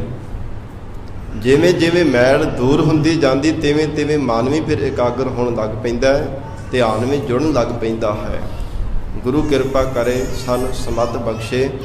ਮਹਾਰਾਜ ਸੱਚੇ ਪਾਤਸ਼ਾਹ ਧੰਨ ਗੁਰੂ ਨਾਨਕ ਦੇਵ ਸਾਹਿਬ ਮਹਾਰਾਜ ਫਰਮਾਨ ਕਰ ਰਹੇ ਹੈ, ਕਹਿੰਦੇ ਹਨ ਕਿ ਜਿਹੜਾ ਧਰਮ ਹੈ ਨਾ, ਇਹ ਧਰਮ ਧਾਰਨ ਕੀਤੇ ਤੋਂ ਬਿਨਾਂ ਸਾਧ ਸੰਗਤ ਜੀ ਕਦਾਚਿਤ ਵੀ ਜੀਵ ਦਾ ਧਿਆਨ ਨਹੀਂ ਜੁੜ ਸਕਦਾ।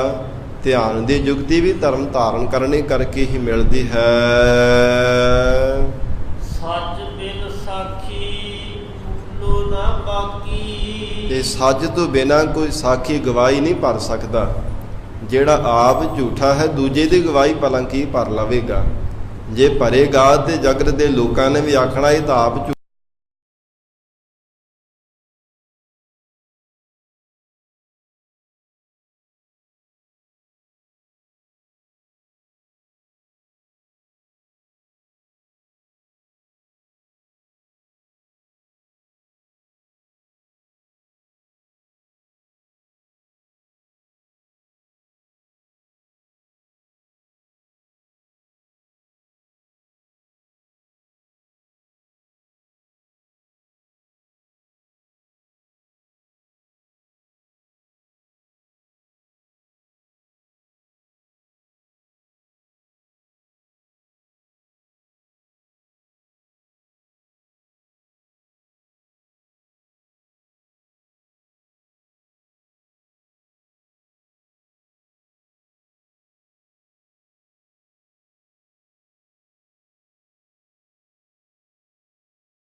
ਕਰਦੇ ਹੈ ਔਰ ਵਾਹਿਗੁਰੂ ਦੇ ਸੱਦੇ ਅਨੁਸਾਰ ਸੰਸਾਰ ਦੇ ਅੰਦਰ ਪੰਜ ਭੌਤਿਕ ਸਰੀਰ ਤਿਆਗ ਕੇ ਚਲੇ ਜਾਂਦੇ ਹਨ।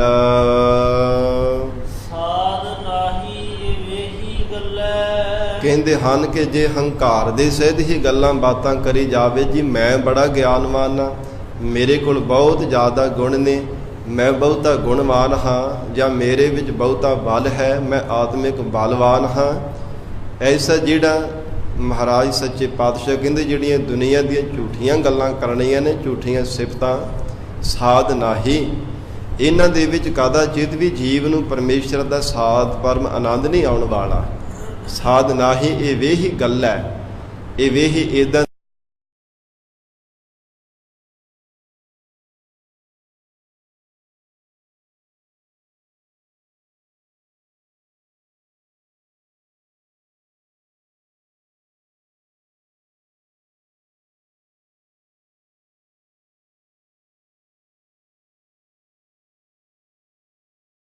ਕਥਨ ਕਰਨਾ ਕੀਤੀ ਹੈ।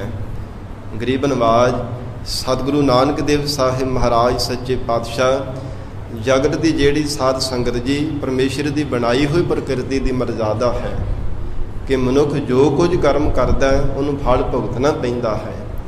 ਇੱਥੋਂ ਤੱਕ ਕਿ ਦੈਵੀ ਸ਼ਕਤੀਆਂ ਨੇ ਵੀ ਸਾਧ ਸੰਗਤ ਜੀ ਸੰਸਾਰ ਦੇ ਅੰਦਰ ਭੁਗਤਣਾ ਹੀ ਕੀਤਾ, ਜਿਵੇਂ ਜਿਵੇਂ ਸੰਸਾਰ ਦੇ ਅੰਦਰ ਕੀਤਾ ਹੈ। ਮਹਾਰਾਜ ਸੱਚੇ ਪਾਤਸ਼ਾਹ ਹਜ਼ੂਰ ਫਰਮਾਨ ਕਰਦੇ ਨੇ ਰਾਮ ਝੁਰੈ ਦਲ। ਮਹਾਰਾਜ ਸੱਚੇ ਪਾਤਸ਼ਾਹ ਕਹਿੰਦੇ ਫਿਰ ਫਰਮਾਨ ਕਰੋ ਜੀ। ਰਾਮ ਰਾਮ ਝੁਰੈ ਦਲ ਮੇਲਵੈ। ਕਹਿੰਦੇ ਜਦੋਂ ਸ੍ਰੀ ਰਾਮਚੰਦਰ ਜੀ ਝੂਰਦੇ ਪਏ ਸਨ, ਭਾਵ ਪੁਰਾਣ ਕਥਾ ਹੈ, ਜਦੋਂ ਸੀਤਾ ਦੇ ਤਾਈ ਸਾਧ ਸੰਗਤ ਰਾਵਣ ਚੁੱਕ ਕਰਕੇ ਲੈ ਗਿਆ ਸੀਗਾ। ਸੀਤਾ ਨੂੰ ਰਾਵਣ ਚੁੱਕ ਕਰਕੇ ਲੈ ਗਿਆ ਸੀ ਤੇ ਜੰਗਲ ਦੇ ਵਿੱਚ ਉਸ ਸਮੇਂ ਝੂਰਦੇ ਸਨ, ਸੀਤਾ ਨੂੰ ਲੱਭਦੇ ਪਏ ਸਨ। ਜਿਹਦੇ ਬਾਬਤ ਜ਼ਿਕਰ ਆਉਂਦਾ ਹੈ ਕਿ ਜਿਹੜੇ ਸਾਧ ਸੰਗਤ ਜੀ ਬਾਂਦਰਾਂ ਦੀ ਸੈਨਾ ਸੀ ਨਾ, ਉਹਨਾਂ ਨੂੰ ਫਿਰ ਸਭ ਨੂੰ ਇਕੱਤਰ ਕਰਕੇ ਫਿਰ ਸਾਧ ਸੰਗਤ ਜੀ ਜਾਗ ਕਰਕੇ ਰਾਵਣ ਨੂੰ ਮਾਰਨ ਦੇ ਵਾਸਤੇ ਜੋ ਪੱਥਰਾਂ ਦੇ ਉੱਪਰ ਰਾਮ ਦਾ ਨਾਮ ਲਿਖ ਕਰਕੇ ਪਹਿਲਾਂ ਸਮੁੰਦਰ ਦੇ ਵਿੱਚ ਪੁਲ ਬਣਾਇਆ ਸੀ। ਬੜੀ ਪੁਰਾਣ ਕਥਾ, ਲੰਮੇਰੀ ਕਥਾ ਹੈ, ਜਿਹਦੇ ਬਾਬਰ ਜ਼ਿਕਰ ਆਉਂਦਾ ਹੈ। ਇਹਦਾ ਕਾਰਨ ਕੀ ਬਣਿਆ ਸੀਗਾ, ਇਹ ਤਾਤਪਰ ਇਹ ਸਮਝਣਾ ਇਹ ਮਹਾਰਾਜ ਸੱਚੇ ਪਾਤਸ਼ਾਹੀ ਦੇ ਸ਼ਲੋਕ ਵਿੱਚੋਂ ਕਿ ਇਹਦਾ ਕਾਰਨ ਕੀ ਸੀਗਾ। ਤੇ ਫਿਰ ਜਿਹੜਾ ਸਰਾਪ ਮਿਲਿਆ ਹੋਇਆ ਸੀ ਨਾ ਨਾਰਦ ਮੁਨੀ ਤੋਂ ਵਿਸ਼ਨੂੰ ਜੀ ਨੂੰ ਮਖੌਲ ਕਰਨੇ, ਤੇ ਉਹ ਫਿਰ ਸਾਧ ਸੰਗਤ ਜੀ ਤ੍ਰੇਤੇ ਯੁੱਗ ਦੇ ਵਿੱਚ ਇਹਨਾਂ ਨੇ ਉਸੇ ਤਰ੍ਹਾਂ ਹੀ ਕੌਤਕ ਕੀਤੀ ਹੈ। ਰਾਮਚੰਦਰ ਜੀ ਨੇ ਇੱਕ ਵਾਰ ਨਾਰਦ ਮੁਨੀ ਦੇ ਕੋਲ ਕਹਿੰਦੇ ਕਾਮਦੇਵ ਚੱਲ ਕੇ ਆਇਆ। ਇਹ ਦੇਵਤਾ ਛੋਟੇ ਜਿਹੇ ਬਾਲਕ ਦਾ ਰੂਪ ਧਾਰਨ ਕਰਕੇ ਆਇਆ ਕਿ ਦੇਖਾਂ ਕਿੰਨੀ ਕੁ ਸ਼ਕਤੀ ਇਹ ਵੀ ਬ੍ਰਹਮਾ ਦਾ ਪੁੱਤਰ ਅਖਾਵਦਾ ਹੈ। ਤੇ ਕਹਿਣ ਲੱਗਾ, ਜਦੋਂ ਆ ਕੇ ਮੋਹਿਤ ਕਰਨ ਦਾ ਯਤਨ ਕੀਤਾ ਤੇ ਪਰ ਸਾਧ ਸੰਗਤ ਦੀ ਮੋਹ ਦੇ ਵਸ ਵਿੱਚ ਨਾ ਹੋਇਆ ਨਾਰਦ ਮੁਨੀ। ਤੇ ਫਿਰ ਉਹ ਕਾਮਦੇਵ ਜਿਹੜਾ ਦੇਵਤਾ ਸੀ ਨਾ ਚਰਨਾਂ ਤੇ ਟਹਿ ਪਿਆ, ਕਹਿਣ ਲੱਗਾ, ਮੁਨੀ ਜੀ ਮੈਂ ਤੁਹਾਨੂੰ ਨਮਸਕਾਰ ਕਰਦਾ ਹਾਂ। ਆਇਆ ਤੁਹਾਨੂੰ ਮੈਂ ਛਲਣ ਦੇ ਵਾਸਤੇ ਮੋਹ ਵਸ ਕਰਨ ਵਾਸਤੇ ਸੀਗਾ, ਪਰ ਤੁਸੀਂ ਨਹੀਂ ਛਲੇ ਗਏ। ਜਦੋਂ ਇਉਂ ਵਚਨ ਕੀਤਾ ਤੇ ਨਾਰਦ ਮੁਨੀ ਮਨ ਵਿੱਚ ਹੰਕਾਰ ਪੈਦਾ ਹੋ ਗਿਆ ਕਿ ਮੇਰੇ ਵਰਗਾ ਕੋਈ ਮੁਨੀ ਹੈ ਹੀ ਨਹੀਂ ਲੱਗਦਾ। ਸਭ ਨੂੰ ਇਹ ਕਾਮਦੇਵ ਦੇਵਤੇ ਨੇ ਅਧੀਨ ਕਰ ਲਿਆ ਤੇ ਮੈਨੂੰ ਨਹੀਂ ਆਪਣੇ ਅਧੀਨ ਕਰ ਸਕਿਆ। ਤੇ ਕਹਿੰਦੇ ਫੁੱਲਾ ਹੋਇਆ ਹੰਕਾਰ ਦੇ ਵੀ ਸ਼ਿਵ ਜੀ ਦੇ ਕੋਲ ਗਿਆ, ਕਹਿਣ ਲੱਗਾ, ਮਹਾਰਾਜ ਇੱਕ ਅੰਦਰ ਦੀ ਗੱਲ ਤੁਹਾਨੂੰ ਦੱਸਣੀ ਹੈ। ਤੇ ਕਹਿਣ ਲੱਗਾ, ਦੱਸੋ ਮੁਨੀ ਜੀ ਕੀ ਕਾਰਨ ਹੈ। ਕਹਿੰਦਾ, ਅੱਜ ਕਾਮਦੇਵ ਦੇਵਤਾ ਆਇਆ ਸੀਗਾ ਮੈਨੂੰ ਛਲਣ ਦੇ ਵਾਸਤੇ, ਪਰ ਛਲ ਨਹੀਂ ਸਕਿਆ, ਉਹ ਮੇਰੇ ਚਰਨਾਂ ਤੇ ਨਮਸਕਾਰ ਕਰਕੇ ਗਿਆ। ਤੇ ਸ਼ਿਵ ਜੀ ਕਹਿੰਦੇ ਉਹਦੇ ਲਾਗੇ ਆ ਕੰਨ ਦੇ ਵਿੱਚ, ਕਹਿਣ ਲੱਗੇ, ਇਹ ਠੀਕ ਹੈ ਤੂੰ ਇਹ ਅਜਰ ਸ਼ਕਤੀ ਨੂੰ ਜਰ ਲਿਆ, ਪਰ ਕਿਸੇ ਨੂੰ ਦੱਸੀ ਨਾ। ਤੇ ਅੱਗੋਂ ਬਣਾ ਸਵਾਰ ਕੇ ਨਾਰਦ ਮੁਨੀ ਕਹਿਣ ਲੱਗਾ, ਕਹਿੰਦਾ ਮੈਂ ਤਾਂ ਭੋਲੇਨਾਥ ਨੂੰ ਬੜਾ ਧਿਆਨੀ ਜਾਣ ਕੇ ਆਇਆ ਸੀ ਕਿ ਬੜਾ ਤਪ ਕਰਨ ਵਾਲਾ ਤਪਸਵੀ ਹੈ, ਤੇ ਪਰ ਮੇਰੇ ਪ੍ਰਤਾਪ ਤੋਂ ਇਹ ਜਰਿਆ ਨਹੀਂ ਗਿਆ, ਈਰਖਾ ਕਰਦਾ ਮੇਰੇ ਨਾਲ। ਇਹ ਕਿਹੜੀ ਮਾੜੀ ਗੱਲ ਹੈ, ਇਹ ਤਾਂ ਜਸ ਵਾਲੀ ਗੱਲ ਹੈ, ਚੰਗੀ ਗੱਲ ਹੈ, ਲੋਕਾਂ ਨੂੰ ਦੱਸਣੀ ਚਾਹੀਦੀ ਹੈ, ਪਰ ਇਹਦੇ ਤੋਂ ਸਹਾਰੇ ਨਹੀਂ ਕਿ ਮੇਰਾ ਜਸ ਜਿਹੜਾ ਹੋ ਰਿਹਾ ਹੈ। ਫਿਰ ਕਹਿੰਦੇ ਕਿ ਜਦੋਂ ਬ੍ਰਹਮਾ ਦੇ ਕੋਲ ਗਿਆ ਨਾ, ਕਹਿਣ ਲੱਗਾ, ਪਿਤਾ ਜੀ ਅੱਜ ਕਾਮਦੇਵ ਦੇਵਤਾ ਆਇਆ ਸੀ ਮੈਨੂੰ ਛੜਨ ਵਾਸਤੇ, ਪਰ ਛੜ ਨਹੀਂ ਸਕਿਆ, ਮੈਨੂੰ ਨਮਸਕਾਰ ਕਰਕੇ ਗਿਆ ਹੈ। ਬ੍ਰਹਮਾ ਨੇ ਵੀ ਪ੍ਰੇਮ ਦੇ ਨਾਲ ਸਮਝਾਇਆ ਕਿ ਇਹ ਨਾਰਦ ਮੁਨੀ ਪੁੱਤਰ, ਇਹ ਗੱਲ ਠੀਕ ਹੈ ਤੂੰ ਜਰ ਲਈ, ਪਰ ਕਿਸੇ ਨੂੰ ਦੱਸੀ ਨਾ। ਜੇ ਜ਼ਾਹਰ ਕਰ ਦਿੱਤੀ ਤੇ ਫਿਰ ਸਾਰਾ ਹੀ ਕੰਮ ਖਰਾਬ ਹੋ ਜਾਣਾ ਹੈ, ਦੁਬਾਰਾ ਫਿਰ ਤੈਨੂੰ ਆ ਕੇ ਉਹਨੇ ਛਲ ਦੇਣਾ ਹੈ। ਇਹ ਜਿਹੜੀ ਅਜਾਰ ਸ਼ਕਤੀ ਨੂੰ ਜਰ ਕਰਕੇ ਰੱਖੀ। ਤੇ ਉੱਥੇ ਵੀ ਸਾਧ ਸੰਗਤ ਮਿਹਣਾ ਜਿਹਾ ਮਾਰ ਦਿੱਤਾ ਨਾਰਦ ਮੁਨੀ ਨੇ। ਕਹਿਣ ਲੱਗਾ, ਹੈ ਭਾਵੇਂ ਮੇਰਾ ਬਾਪ ਵੀ ਹੈ ਬ੍ਰਹਮਾ, ਪਰ ਇਹਦੇ ਤੋਂ ਵੀ ਮੇਰੇ ਜਿਹੜੇ ਇਹ ਜਸ ਹੁੰਦਾ ਪਿਆ ਸਹਾਰਿਆ ਨਹੀਂ ਜਾ ਰਿਹਾ। ਫਿਰ ਵਿਸ਼ਨੂੰ ਭਗਵਾਨ ਦੇ ਕੋਲ ਆਇਆ, ਕਹਿਣ ਲੱਗਾ, ਮਹਾਰਾਜ ਮੇਰਾ ਬੜਾ ਪ੍ਰੇਮ ਹੈ ਤੁਹਾਡੇ ਨਾਲ, ਤੇ ਅੱਜ ਦੇਵਤਾ ਆਇਆ ਸੀ ਕਾਮਦੇਵ ਦੇਵਤਾ, ਤੇ ਮੈਨੂੰ ਆਪਣੇ ਵਸ ਵਿੱਚ ਨਹੀਂ ਕਰ ਸਕਿਆ। ਸਾਰੀ ਵਿਥਿਆ ਕਹਿ ਕੇ ਸੁਣਾ ਦਿੱਤੀ। ਤੇ ਕਹਿਣ ਲੱਗੇ, ਵਾਹ ਮੁਨੀ ਜੀ ਤੁਹਾਡੇ ਵਰਗਾ ਮੁਨੀ ਤੇ ਸੰਸਾਰ ਦੇ ਵਿੱਚ ਹੋਰ ਕੋਈ ਹੈ ਹੀ ਨਹੀਂ ਹੈ। ਤੇ ਨਾਰਦ ਮੁਨੀ ਹੰਕਾਰ ਦੇ ਬੋਲਿਆਂ ਵਿੱਚ ਉਡਾਰੀਆਂ ਮਾਰਨ ਲੱਗਾ, ਕਹਿੰਦੇ, ਹਾਂ ਮਹਾਰਾਜ ਉਹ ਤਾਂ ਹੈ ਹੀ ਹੈ। ਜਦੋਂ ਇਹਦਾ ਸਾਧ ਸੰਗਤ ਆਖਿਆ ਤੇ ਨਾਰਦ ਮੁਨੀ ਤਾਂ ਉੱਥੋਂ ਭਗਵਾਨ ਤੋਂ ਪਿੱਛੇ ਹੋ ਕੇ ਆ ਗਏ ਹੈ। ਤੇ ਵਿਸ਼ਨੂੰ ਕਹਿੰਦੇ, ਫਿਰ ਪਰਖ ਤਾਂ ਕਰੀਏ। ਮਨ ਵਿੱਚ ਸੰਕਲਪ ਕੀਤਾ, ਆਪ ਰਾਜੇ ਦਾ ਰੂਪ ਧਾਰਨ ਕਰ ਲਿਆ। ਤੇ ਜੋ ਲక్ష్ਮੀ ਦੇਵੀ ਸੀ ਸਾਧ ਸੰਗਤ, ਉਹ ਆਪਣੀ ਪੁੱਤਰੀ ਦਾ ਉਹਨੂੰ ਰੂਪ ਧਾਰਨ ਕਰਾ ਦਿੱਤਾ ਹੈ। ਤੇ ਸਵੰਬਰ ਰਚਣ ਦੇ ਵਾਸਤੇ ਜਿਸ ਰਸਤੇ ਉਹ ਨਾਰਦ ਮੁਨੀ ਲੰਘਦਾ ਪਿਆ ਸੀ ਨਾ, ਬੜਾ ਅਨੂਪ ਉੱਥੇ ਅਨੂਪਮ, ਬੜਾ ਹੀ ਉਪਮਾ ਤੋਂ ਰਹਿਤ, ਬੜਾ ਹੀ ਸੋਹਣਾ ਤੇ ਆਲੀ ਸ਼ਾਨ ਰਾਜ ਭਾਗ ਉੱਥੇ ਸਜਾ ਦਿੱਤਾ ਮਾਇਆਵੀ ਸ਼ਕਤੀ ਦੇ ਨਾਲ। ਨਾਰਦ ਮੁਨੀ ਲੰਘਦਾ ਪਿਆ, ਦੇਖਿਆ ਕਿ ਭਗਵਾਨ ਦਾ ਨਵਾਂ ਹੀ ਰਾਜ ਭਾਗ ਸਿਰਜਿਆ ਹੋਇਆ, ਚਲੋ ਇੱਥੋਂ ਹੋ ਕਰਕੇ ਲੰਘ ਜਾਂਦੇ ਹਾਂ। ਨਾਰਦ ਮੁਨੀ ਦਾ ਸਤਿਕਾਰ ਕੀਤਾ, ਹੈ ਤਾਂ ਵਿਸ਼ਨੂੰ ਜੀ ਰੂਪ ਸੀ ਉਹ ਰਾਜੇ ਦੇ ਵਿੱਚ। ਸਤਿਕਾਰ ਕੀਤਾ ਤੇ ਕਹਿਣ ਲੱਗੇ, ਮਹਾਰਾਜ ਇਹ ਮੁਨੀ ਜੀ, ਕੱਲ੍ਹ ਨੂੰ ਆਪਣੀ ਮੈਂ ਪੁੱਤਰੀ ਦਾ ਕੱਲ੍ਹ ਨੂੰ ਇਹ ਰਿਸ਼ਤਾ ਕਰਨਾ ਹੈ, ਭਾਵ ਸਵੰਬਰ ਰਚਣਾ ਹੀ ਹੈ। ਉਹ ਸਮੇਂ ਦੀ ਮਰਜ਼ਾਦਾ ਇਸੇ ਤਰ੍ਹਾਂ ਸੀਗੀ, ਸਵੰਬਰ ਰਚੇ ਜਾਂਦੇ ਸਨ। ਰਾਜੇ ਮਹਾਰਾਜੇ ਲੋਕ ਆਮਦੇ ਸਨ। ਸਾਧ ਸੰਗਤ ਕੋਈ ਨਾ ਕੋਈ ਸ਼ਰਤ ਰੱਖੀ ਜਾਂਦੀ ਸੀ, ਜਿਹੜਾ ਜਿੱਤ ਜਾਂਦਾ ਉਹ ਫਿਰ ਵਰ ਕਰਕੇ ਲੈ ਜਾਂਦਾ ਸੀ। ਰਾਜਾ ਕਹਿਣ ਲੱਗਾ ਕੱਲ ਨੂੰ ਸਵੰਬਰ ਰਚਨਾ ਤੇ ਮੁਨੀ ਜੀ ਤੁਸੀਂ ਮੇਰੀ ਇਹ ਪੁੱਤਰੀ ਦਾ ਹਸਤ ਦੇਖ ਕਰਕੇ ਰੇਖਾ ਦੱਸੋ ਕਿ ਕਿੱਦਾਂ ਦਾ ਵਰ ਇਹਨਾਂ ਨੂੰ ਪ੍ਰਾਪਤ ਹੋਣ ਵਾਲਾ ਹੈ। ਪਹਿਲਾਂ ਤਾਂ ਕਹਿ ਦਿੱਤਾ ਦੇਖ ਕਰਕੇ ਰੇਖਾ ਕਿ ਤ੍ਰਿਲੋਕੀ ਦਾ ਅੰਤਰਜਾਮੀ ਜਿਹੜਾ ਪਰਮੇਸ਼ਰ ਸਰੂਪ ਹੋਵੇਗਾ ਨਾ, ਭਗਵਾਨ ਰੂਪ ਹੋਵੇਗਾ, ਉਹਨੇ ਇਹ ਤੁਹਾਡੀ ਪੁੱਤਰੀ ਨੂੰ ਵਰਨਾ ਹੈ। ਤੇ ਫਿਰ ਸਾਧ ਸੰਗਤ ਜੀ ਜਿਹੜਾ ਬ੍ਰਹਮਾ ਦਾ ਵਿਸ਼ਨੂੰ ਦਾ ਕਿਹਾ ਹੋਏ ਬਚਨ ਸੀ ਨਾ ਕਿ ਅਜਰ ਸ਼ਕਤੀ ਨੂੰ ਜਰ ਕੇ ਰੱਖਣਾ, ਉਹ ਫਿਰ ਮਨ ਦੇ ਵਿੱਚ ਹੰਕਾਰ ਦੇ ਬੁੱਲੇ ਉੱਠਦੇ ਪਏ ਸਨ। ਉਹ ਤਾਂ ਚੇਤੇ ਭੁੱਲ ਗਿਆ। ਤੇ ਫਿਰ ਕਹਿੰਦੇ ਕਿ ਮੋਹ ਦੇ ਵਸ ਹੋ ਕਰਕੇ ਕਿ ਬੜਾ ਸੁੰਦਰ ਸਰੂਪ ਹੈ, ਮਨ ਵਿੱਚ ਵਿਚਾਰ ਕੀਤੀ ਮੈਂ ਭਗਵਾਨ ਤੋਂ ਸੋਹਣਾ ਰਾਜੇ ਦਾ ਰੂਪ ਧਾਰਨ ਕਰਕੇ ਆਵਾਂਗਾ ਤੇ ਮੈਂ ਹੀ ਇਹਨੂੰ ਵਰ ਕਰਕੇ ਲੈ ਜਾਵਾਂਗਾ। ਨਾਰਦ ਮੁਨੀ ਨੇ ਇਹ ਵਿਚਾਰ ਅਧੀਨ ਹੋ ਕਰਕੇ ਕਹਿਣ ਲੱਗਾ ਨਹੀਂ ਥੋੜੇ ਜਿਹੇ ਜਿਹੜੇ ਕਰਮ ਆ ਨਾ ਇਹ ਢਿੱਲੇ ਹੈ, ਥੋੜੇ ਮੰਦ ਕਰਮ ਹੈ। ਤੇਰੀ ਪੁੱਤਰੀ ਦੇ ਇਸ ਵਾਸਤੇ ਕੋਈ ਰਾਜਾ ਆਵੇਗਾ, ਉਹ ਤੇਰੀ ਪੁੱਤਰੀ ਨੂੰ ਵਰ ਕੇ ਜਾਵੇਗਾ। ਪਹਿਲਾਂ ਸੱਚ ਬੋਲ ਦਿੱਤਾ ਤੇ ਫਿਰ ਮੁੜ ਕੇ ਜਦੋਂ ਮਨ ਜਿਹੜਾ ਸੀ ਸਾਧ ਸੰਗਤ ਸੰਕਲਪ ਕੀਤਾ ਕਿ ਮੈਂ ਹੀ ਇਹਨੂੰ ਵਰ ਲਵਾਂਗਾ, ਇਵੇਂ ਕਹਿ ਦਿੱਤਾ ਕਿ ਨਹੀਂ ਥੋੜੇ ਜਿਹੇ ਕਰਮ ਢਿੱਲੇ ਹੈ ਤੇ ਤੇਰੀ ਪੁੱਤਰੀ ਨੂੰ ਰਾਜਾ ਕੱਲ ਨੂੰ ਕੋਈ ਸਵੰਬਰ ਦੇ ਵਿੱਚ ਰਾਜਾ ਹੀ ਵਰ ਕੇ ਜਾਵੇਗਾ। ਤੇ ਸਾਧ ਸੰਗਤ ਉਸੇ ਸਮੇਂ ਨਾਰਦ ਮੁਨੀ ਕਹਿੰਦੇ ਬੈਕੁੰਠ ਵਿੱਚ ਆਇਆ, ਆ ਕੇ ਕਹਿਣ ਲੱਗਾ ਭਗਵਾਨ ਵਿਸ਼ਨੂੰ ਜੀ ਨੂੰ ਕਹਿਣ ਲੱਗਾ ਮਹਾਰਾਜ ਤੁਹਾਡੇ ਨਾਲ ਮੇਰਾ ਕਿੰਨਾ ਪ੍ਰੇਮ ਹੈ ਤੇ ਮੈਨੂੰ ਤੁਸੀਂ ਆਪਣਾ ਹੀ ਸਰੂਪ ਬਖਸ਼ਿਸ਼ ਕਰ ਦੇਵੋ। ਹਾਂ ਆਪਣਾ ਪ੍ਰਤਾਪ ਜਿੰਨਾ ਤੁਹਾਡੇ ਸਰੂਪ ਤੇ ਜਲਾਲ ਹੈ ਮੈਨੂੰ ਇੱਕ ਵਾਰ ਦੇ ਦੇਵੋ, ਇੱਕੋ ਵਾਰ। ਤੇ ਹਰੀ ਨਾਮ ਸਾਧ ਸੰਗਤ ਜੀ ਬਾਂਦਰ ਦਾ ਵੀ ਹੈ, ਹਰ ਨਾਮ ਪਾਣੀ ਦਾ ਵੀ ਹੈ, ਬਾਂਦਰ ਦਾ ਵੀ ਹੈ, ਡੱਡੂ ਨੂੰ ਵੀ ਹਰ ਆਖਿਆ ਜਾਂਦਾ, ਸੱਪ ਨੂੰ ਵੀ ਹਰ ਆਖਿਆ ਜਾਂਦਾ। ਕੋਸ਼ਾਂ ਵਿੱਚ ਬੜੇ ਨਾਮ ਆਉਂਦੇ ਆ। ਤੇ ਕਹਿੰਦੇ ਫਿਰ ਮਖੌਲ ਦੇ ਵਿੱਚ ਆ ਕੇ ਨਾ ਵਿਸ਼ਨੂੰ ਜੀ ਨੇ ਬਾਂਦਰ ਦਾ ਮੂੰਹ ਲਾ ਦਿੱਤਾ ਨਾਰਦ ਦੇ ਮੂੰਹ ਤੇ, ਨਾਰਦ ਮੁਨੀ ਦੇ ਮੁਖ ਤੇ ਬਾਂਦਰ ਦਾ ਮੂੰਹ ਲਾ ਦਿੱਤਾ। ਹੈ ਭਾਦਰ ਦੀਆਂ ਘਟਾਂ ਵਰਗਾ ਨੀਲਾ ਬੜਾ ਪ੍ਰਤਾਪ ਸੀ, ਪਰ ਮੂੰਹ ਬਾਂਦਰ ਦਾ ਲਾ ਦਿੱਤਾ। ਜਦੋਂ ਸਵੰਬਰ ਦੇ ਵਿੱਚ ਆਇਆ ਬੜੇ ਬੜੇ ਰਾਜੇ ਮਹਾਰਾਜੇ ਵੀ ਆਏ, ਸ਼ਿਵ ਜੀ ਦੇ ਗਣ ਵੀ ਆਏ, ਗਾਉਣਾ ਟਾਉਣਾ ਇਹ ਸਾਰੇ ਆਏ, ਗੰਧਰਵ ਵੀ ਚੱਲ ਕਰਕੇ ਆਏ। ਤੇ ਜਦੋਂ ਨਾਰਦ ਮੁਨੀ ਆਇਆ ਤੇ ਰਾਜੇ ਦੀ ਪੁੱਤਰੀ ਜਿਹੜੀ ਸੀ ਮਾਲਾ ਫੜ ਕੇ ਸਾਧ ਸੰਗਤ ਜੀ ਫਿਰਦੀ ਪਈ ਸਵੰਬਰ ਦੇ ਵਿੱਚ ਕਿ ਕਿਹਦੇ ਗਲ ਦੇ ਵਿੱਚ ਮਾਲਾ ਪਾਵਾਂ। ਤੇ ਸਾਧ ਸੰਗਤ ਨਾਰਦ ਮੁਨੀ ਅੱਗੇ ਹੋ ਕਰਕੇ ਘੜੀ ਮੁੜੀ ਬੈਠੇ। ਬਾਰ ਇਹ ਜੇਕਰ ਆਉਂਦਾ ਬੜੀ ਪੁਰਾਣਿਕ ਗਾਥਾ ਹੈ ਕਿ ਜਿਹੜਾ ਨਾਰਦ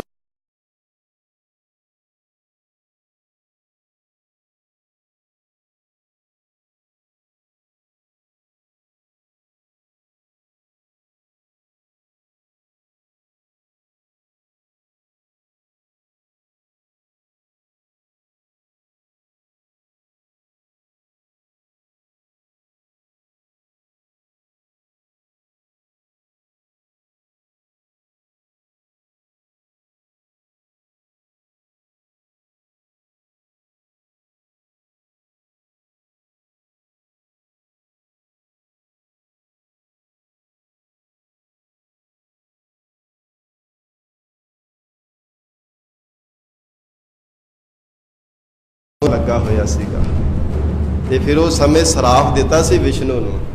ਕਹਿਣ ਲੱਗਾ ਜਦੋਂ ਰਾਜਾ ਰੂਪ ਧਾਰਨ ਕਰਕੇ ਵਿਸ਼ਨੂੰ ਨੇ ਆਪ ਰਾਜੇ ਦੀ ਪੁੱਤਰੀ ਨੂੰ ਵਰ ਲਿਆ ਸੀ, ਨਾਲ ਲక్ష్ਮੀ ਦੇਵੀ ਨੂੰ ਦੇਖ ਲਿਆ ਤੇ ਫਿਰ ਸਰਾਪ ਦੇ ਦਿੱਤਾ। ਕਹਿਣ ਲੱਗਾ ਮਹਾਰਾਜ ਮੇਰੇ ਨਾਲ ਚੰਗੀ ਨਹੀਂ ਕੀਤੀ, ਮੈਨੂੰ ਇੰਨਾ ਸਤਾਇਆ, ਜਾਂ ਮੈਂ ਤੈਨੂੰ ਸਰਾਪ ਦਿੰਦਾ ਆਉਣ ਵਾਲੇ ਸਮੇਂ ਵਿੱਚ ਤੇਰੀ ਵੀ ਜਿਹੜੀ ਪਤਨੀ ਹੈ ਨਾ ਉਹ ਗਵਾਦ ਜਾਣੀ ਹੈ, ਜੰਗਲਾਂ ਵਿੱਚ ਲੱਭਦਾ ਫਿਰੇਗਾ, ਰੋਂਦਾ ਫਿਰੇਗਾ, ਤੇਰੀ ਜਿੰਨੀ ਸਰਬਗਤਾ ਸਾਰੀ ਖਤਮ ਹੋ ਜਾਵੇਗੀ। ਇਹ ਨਾਰਦ ਮੁਨੀ ਦਾ ਪ੍ਰੇਮ ਸੀਗਾ ਵਿਸ਼ਨੂੰ ਜੀ ਦਾ, ਤੇ ਉਹ ਫਿਰ ਦਿੱਤਾ ਹੋਇਆ ਸਰਾਪ ਸਵੀਕਾਰ ਕਰ ਲਿਆ। ਉਹ ਫਿਰ ਸਾਧ ਸੰਗਤ ਜੀ ਤ੍ਰੇਤੇ ਯੁੱਗ ਦੇ ਵਿੱਚ ਰਾਮਚੰਦਰ ਜੀ ਰੂਪ ਹੋ ਕਰਕੇ ਸਾਰੇ ਕੌਤਕ ਆਪ ਹੀ ਕਰਨਾ ਕੀਤੇ ਹੈ, ਜਿਵੇਂ ਜਿਵੇਂ ਕੌਤਕ ਕਰਨੇ ਸਨ। ਤੇ ਮਹਾਰਾਜ ਸੱਚੇ ਪਾਤਸ਼ਾਹ ਸਤਿਗੁਰੂ ਜੀ ਨੇ ਇੱਥੇ ਜ਼ਿਕਰ ਕੀਤਾ ਰਾਮ ਝੁਰੈ ਦਲ ਮੇਲ ਵੈ। ਫਿਰ ਬਾਂਦਰਾਂ ਦਾ ਜਿਹੜਾ ਦਲ ਸੀ ਸਾਧ ਸੰਗਤ ਇਕੱਠਾ ਕੀਤਾ, ਸੁਗਰੀਵ ਦੀ ਸਾਧ ਸੰਗਤ ਸਹਾਇਤਾ ਕੀਤੀ, ਬਾਲੀ ਨੂੰ ਤੀਰ ਮਾਰ ਕਰਕੇ ਰਾਮਚੰਦਰ ਜੀ ਨੇ ਮਾਰ ਦਿੱਤਾ ਸੀਗਾ ਧੋਖੇ ਨਾਲ ਲੁਕ ਕਰਕੇ। ਜਿੰਨੇ ਵੀ ਬਾਂਦਰਾਂ ਦੀ ਸੈਨਾ ਸੀ ਸਾਰੀ ਫਿਰ ਅਧੀਨ ਕਰ ਲਈ ਮਹਾਰਾਜ ਸੱਚੇ ਪਾਤਸ਼ਾਹ। ਤੇ ਉਹ ਪ੍ਰਕਰਨ ਸਾਰਾ ਹਜ਼ੂਰ ਜ਼ਿਕਰ ਕਰ ਰਹੇ ਹੈ ਕਿ ਦੇਖੋ ਪਰਮਾਤਮਾ ਦੀ ਜਿਹੜੀ ਲਿਖੀ ਹੋਈ ਪ੍ਰਾਰਬਧ ਹੈ ਨਾ ਉਹਨੂੰ ਕੋਈ ਮਿਟਾ ਨਹੀਂ ਸਕਦਾ। ਜਿੱਦਾਂ ਕਿਸੇ ਨੇ ਕੀਤਾ ਉਸੇ ਤਰ੍ਹਾਂ ਹੀ ਹੋਣਾ ਕੀਤਾ ਹੈ। ਨਾਰਦ ਮੁਨੀ ਦੇਖੀ ਸੀਗਾ, ਉਹਨੇ ਸ਼ਰਾਪ ਦਿੱਤਾ, ਉਸੇ ਤਰ੍ਹਾਂ ਹੀ ਹੋਇਆ ਹੈ। ਅੰਤਰ ਬਲ ਅਧਿਕਾਰ ਭਾਵੇਂ ਸਮੇਂ ਦੇ ਸਾਧ ਸੰਗਤ ਜੀ ਅਵਤਾਰ ਸਨ ਤ੍ਰੇਤੇ ਯੁੱਗ ਦੇ ਸ੍ਰੀ ਰਾਮਚੰਦਰ ਜੀ, ਅੰਤਰ ਬਲ ਅਧਿਕਾਰ, ਅਧਿਕ ਬਲ ਸੀਗਾ, ਆਤਮਿਕ ਬਲ।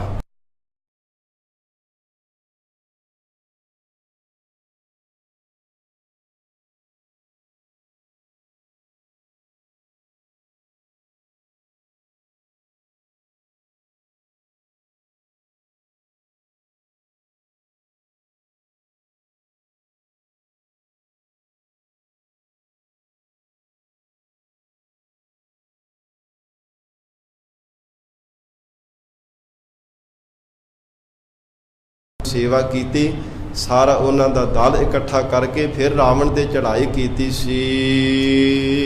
ਅੰਤਰ ਕੀ ਸੈਨਾ ਸੇਵੀਐ ਬਾਂਦਰਾਂ ਦੀ ਸੈਨਾ ਦੇ ਨਾਲ ਮਿਲ ਕਰਕੇ ਉਹਨਾਂ ਦੀ ਸੇਵਾ ਕੀਤੀ, ਸਭ ਨੂੰ ਇਕੱਠੇ ਕੀਤਾ ਸੀ। ਮਨ ਤਨ ਜੁਝ ਅਪਾਰ ਮਨ ਤੇ ਤਨ ਦੇ ਵਿੱਚ ਯੁੱਧ ਕਰਨ ਦੇ ਵਾਸਤੇ ਅਪਾਰ, ਬੜਾ ਹੀ ਕਹਿੰਦੇ ਕਿ ਇਹ ਹੁਲਾਸ ਉੱਠਣਾ ਕੀਤਾ ਸੀਗਾ ਕਿ ਯੁੱਧ ਕਰਨਾ ਹੈ। ਕਿਉਂਕਿ ਸਾਧ ਸੰਗਤ ਜੀ ਰਾਵਣ ਜਦੋਂ ਸੀਤਾ ਜੀ ਨੂੰ ਚੁੱਕ ਕਰਕੇ ਲੈ ਗਿਆ ਸੀਗਾ, ਵੱਡਾ ਦੈਂਤ ਜਾਣ ਕਰਕੇ ਯੁੱਧ ਕਰਨ ਦੇ ਵਾਸਤੇ ਮਨ ਵਿੱਚ ਬੜਾ ਹੀ ਉਤਸ਼ਾਹ ਪੈਦਾ ਹੋਇਆ। ਸੀਤਾ ਲੈ ਗਿਆ ਦਹਿਸਰੋ ਧੰਨ ਗੁਰੂ ਨਾਨਕ ਦੇਵ ਸਾਹਿਬ ਪਾਤਸ਼ਾਹ ਕਹਿੰਦੇ ਦਹਿਸਰੋ, ਦਸਾਂ ਸਿਰਾਂ ਵਾਲਾ ਜਿਹੜਾ ਰਾਵਣ ਸੀ ਉਹ ਸੀਤਾ ਜੀ ਨੂੰ ਲੈ ਗਿਆ ਸੀਗਾ। ਲక్ష్మణ ਮੂਹ ਸਰਾਪ ਤੇ ਲక్ష్మణ ਜਿਹੜਾ ਸ੍ਰੀ ਰਾਮਚੰਦਰ ਜੀ ਦਾ ਭਰਾਤਾ ਸੀ, ਉਹ ਸਰਾਪ ਦੇ ਕਰਕੇ ਕਹਿੰਦੇ ਮਾਰਿਆ ਗਿਆ। ਇਹ ਤਿੰਨ ਤਰ੍ਹਾਂ ਕਰਕੇ ਸਾਧ ਸੰਗਤ ਜੀ ਜ਼ਿਕਰ ਆਉਂਦਾ ਹੈ। ਇੱਕ ਕਹਿੰਦੇ ਹਨ ਜਿਹੜਾ ਪ੍ਰਿਥੀ ਚੰਦ ਦਾ ਪੁੱਤਰ ਹੋਇਆ ਨਾ ਮਿਹਰਬਾਨ, ਇੱਕ ਉਹਦੇ ਰਮਾਇਣ ਲਿਖੀ ਹੋਈ ਹੈ, ਜੋ ਪੰਜਾਬ ਦੇ ਵਿੱਚ ਹਰਜੋਵਾਲ ਦੇ ਕੋਲ ਘੋੜੇਵਾਲ ਸਾਧ ਸੰਗਤ ਜੀ ਨਗਰ ਹੈ। ਸੰਤ ਬਾਬਾ ਗੁਰਬਚਨ ਸਿੰਘ ਜੀ ਖਾਲਸਾ ਮਹਾਂਪੁਰਖਾਂ ਨੇ ਜ਼ਿਕਰ ਕੀਤਾ, ਕਹਿੰਦੇ ਅਸੀਂ ਆਪਣੇ ਨੇਤਰਾਂ ਦੇ ਨਾਲ ਕਹਿੰਦੇ ਪ੍ਰਤੱਖ ਦਰਸ਼ਨ ਕੀਤੇ ਹੈ। ਉਹ ਜਿਹੜੀ ਰਮਾਇਣ ਲਿਖੀ ਹੋਈ ਮਿਹਰਬਾਨ ਦੇ ਹੱਥਾਂ ਦੀ, ਉਹਦੇ ਵਿੱਚ ਇਉਂ ਜ਼ਿਕਰ ਆਉਂਦਾ, ਤਿੰਨ ਤਰ੍ਹਾਂ ਕਰਕੇ ਵੱਖੋ ਵੱਖਰਾ ਤਰਕ ਕਰਕੇ ਜ਼ਿਕਰ ਆਉਂਦਾ ਕਿ ਸ੍ਰੀ ਰਾਮਚੰਦਰ ਜੀ ਦੇ ਸਰਾਪ ਦੇਣੇ ਕਰਕੇ ਲక్ష్మణ ਕਹਿੰਦੇ ਇਹ ਉੱਚੇ ਟਿੱਬੇ ਤੇ ਪਹਾੜੀ ਤੇ ਚੜ੍ਹ ਕਰਕੇ ਦਸਮ ਦਵਾਰ ਵਿੱਚ ਸਵਾਸ ਚੜ੍ਹਾ ਕੇ ਤੇ ਮਰ ਗਿਆ ਸੀਗਾ। ਔਰ ਜਾਂ ਫਿਰ ਸਰਾਪ ਦੇ ਦਿੱਤਾ ਸੀਗਾ ਕਿ ਮੈਂ ਵਚਨ ਕੀਤਾ ਸੀ, ਅਸੀਂ ਤੇਰੇ ਨਾਲ ਪ੍ਰਣ ਕੀਤਾ ਸੀ ਕਿ ਸੀਤਾ ਜੀ ਨੂੰ ਇਕੱਲਿਆਂ ਜੰਗਲ ਵਿੱਚ ਛੱਡ ਕੇ ਨਹੀਂ ਆਵਣਾ। ਜਦੋਂ ਹਿਰਨ ਦੇ ਕੋਲ ਗਏ ਸਨ ਸਾਧ ਸੰਗਤ ਜੀ ਹਿਰਨ ਦਾ ਵਧ ਕਰਨ ਦੇ ਵਾਸਤੇ ਪਕੜਨ ਦੇ ਲਈ, ਮਹਾਰਾਜ ਸੱਚੇ ਪਾਤਸ਼ਾਹ ਕਹਿੰਦੇ ਆ ਉਸ ਸਮੇਂ ਲక్ష్మణ ਮੋਹ ਸਰਾਪ, ਜਿਹੜਾ ਲక్ష్మణ ਸੀ ਸਰਾਪ ਦੇ ਕਰਕੇ ਕਹਿੰਦੇ ਮਾਰਿਆ ਗਿਆ। ਤੇ ਜਾਂ ਫਿਰ ਇਉਂ ਵੀ ਜੇਕਰ ਆਉਂਦਾ ਸਾਧ ਸੰਗਤ ਜੀ, ਜਿਹੜੇ ਰਾਵਣ ਨੇ ਸਾਧ ਸੰਗਤ ਜੀ ਗੰਡਾਸੀ ਲਈ ਹੋਈ ਸੀ ਨਾ, ਉਹ ਬ੍ਰਹਮਾ ਦੇ ਕੋਲੋਂ ਵਰ ਲੈ ਕਰਕੇ ਆਇਆ ਸੀਗਾ ਕਿ ਜਿਸ ਦੇ ਵੀ ਮਾਰਾਂਗਾ ਉਸੇ ਸਮੇਂ ਮਰ ਜਾਵੇਗਾ, ਜੀਵਤ ਨਹੀਂ ਹੋ ਪਾਏਗਾ। ਇਹ ਸਰਾਪ ਸਾਧ ਸੰਗਤ ਤੋਂ ਵਰ ਲੈ ਕਰਕੇ ਆਇਆ ਸੀਗਾ ਰਾਵਣ। ਤੇ ਜਿਸ ਸਮੇਂ ਸ਼੍ਰੀ ਰਾਮਚੰਦਰ ਜੀ ਨੇ ਚੜ੍ਹਾਈ ਕੀਤੀ ਲੰਕਾ ਦੇ ਉੱਪਰ, ਲక్ష్మణ ਵੀ ਨਾਲ ਕਹਿੰਦੇ ਬਾਰ-ਬਾਰ ਯਤਨ ਕਰਦਾ ਸੀਗਾ ਲక్ష్మణ ਦੇ ਉਹ ਗੰਡਾਸੀ ਮਾਰਨੇ ਦਾ, ਤੇ ਹਨੂਮਾਨ ਅੱਗੇ ਹੋ ਕਰਕੇ ਫੜ ਕੇ ਫਿਰ ਸਮੁੰਦਰ ਵਿੱਚ ਸੁੱਟ ਦਿੰਦਾ ਸੀ। ਤੇ ਉਸ ਸਮੇਂ ਫਿਰ ਧੋਖੇ ਦੇ ਨਾਲ ਲక్ష్మణ ਨੂੰ ਮਾਰਿਆ ਸੀਗਾ ਰਾਵਣ ਨੇ। ਫਿਰ ਬ੍ਰਹਮਾ ਦੇ ਕੋਲ ਗਿਆ, ਕਹਿੰਦਾ ਮੈਂ ਤੈਨੂੰ ਵੀ ਨਹੀਂ ਛੱਡਣਾ, ਮੈਨੂੰ ਕਿੱਦਾਂ ਦੀ ਇਹ ਤੂੰ ਸ਼ਕਤੀ ਦਿੱਤੀ ਹੈ। ਫਿਰ ਸਾਧ ਸੰਗਤ ਨਾਰਦ ਮੁਨੀ ਨੂੰ ਪ੍ਰੇਰ ਕਰਕੇ ਬ੍ਰਹਮਾ ਨੇ ਭੇਜਿਆ ਕਿ ਜਾ ਤੂੰ ਭਗਤੀ ਜੀ ਦੀਆਂ ਗੱਲਾਂ ਵਿੱਚ ਹਨੂਮਾਨ ਨੂੰ ਲਾ, ਤੇ ਉਹਨੇ ਸਮੇਂ ਨੂੰ ਗੰਡਾਸੀ ਮਾਰ ਕੇ ਇਹ ਫਿਰ ਇਹਦਾ ਜਿਹੜਾ ਲక్ష్మణ ਹੈ ਉਹਨੂੰ ਮੌਰ ਦੇ ਮੂੰਹ ਵਿੱਚ ਪਾ ਦੇਵੇਗਾ। ਸਾਧ ਸੰਗਤ ਧੋਖੇ ਦੇ ਨਾਲ ਨਾਰਦ ਮੁਨੀ ਆਇਆ, ਮੁਨੀ ਜਾਣ ਕਰਕੇ ਰਿਖੀ ਜਾਣ ਕੇ ਚਰਨਾਂ ਤੇ ਜਦੋਂ ਝੁਕਿਆ ਨਾ ਹਨੂਮਾਨ, ਉਹਨੇ ਸਮੇਂ ਨੂੰ ਰਾਵਣ ਨੇ ਸਾਧ ਸੰਗਤ ਲక్ష్మణ ਨੂੰ ਮਾਰ ਦਿੱਤਾ ਸੀਗਾ। ਝੂਠਾ ਇਉਂ ਛਲ ਦੇ ਨਾਲ ਫਰੇਬ ਕਰਕੇ ਵਾਰ ਕਰਕੇ ਮਾਰ ਦਿੱਤਾ ਸੀ। ਲక్ష్మణ ਮੂਹ ਸਰਾਪ, ਇਉਂ ਇਸ ਤਰ੍ਹਾਂ ਮਹਾਰਾਜ ਸੱਚੇ ਪਾਤਸ਼ਾਹ ਕਹਿੰਦੇ ਸਰਾਪ ਕਰਕੇ ਵੀ ਜ਼ਿਕਰ ਆਉਂਦਾ ਹੈ ਕਿ ਜੋ ਸ਼੍ਰੀ ਰਾਮਚੰਦਰ ਜੀ ਦਾ ਭਰਾਤਾ ਲక్ష్మణ ਸੀ ਉਹ ਮਾਰਿਆ ਗਿਆ ਸੀ।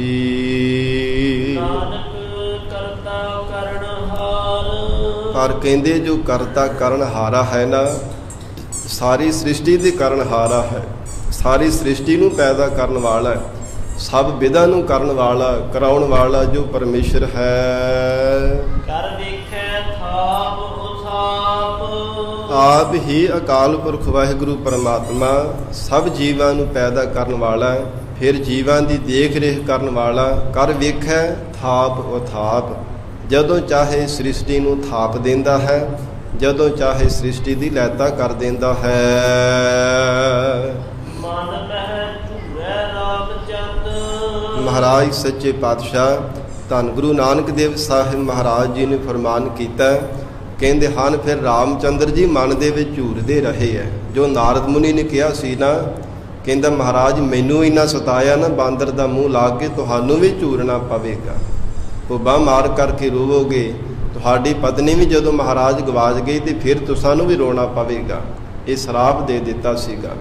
ਮਨ ਮਹਿ ਝੂਰੈ ਰਾਮਚੰਦ, ਤੇ ਕਹਿੰਦੇ ਸ੍ਰੀ ਰਾਮਚੰਦਰ ਜੀ ਵੀ ਝੂਰਦੇ ਰਹੇ।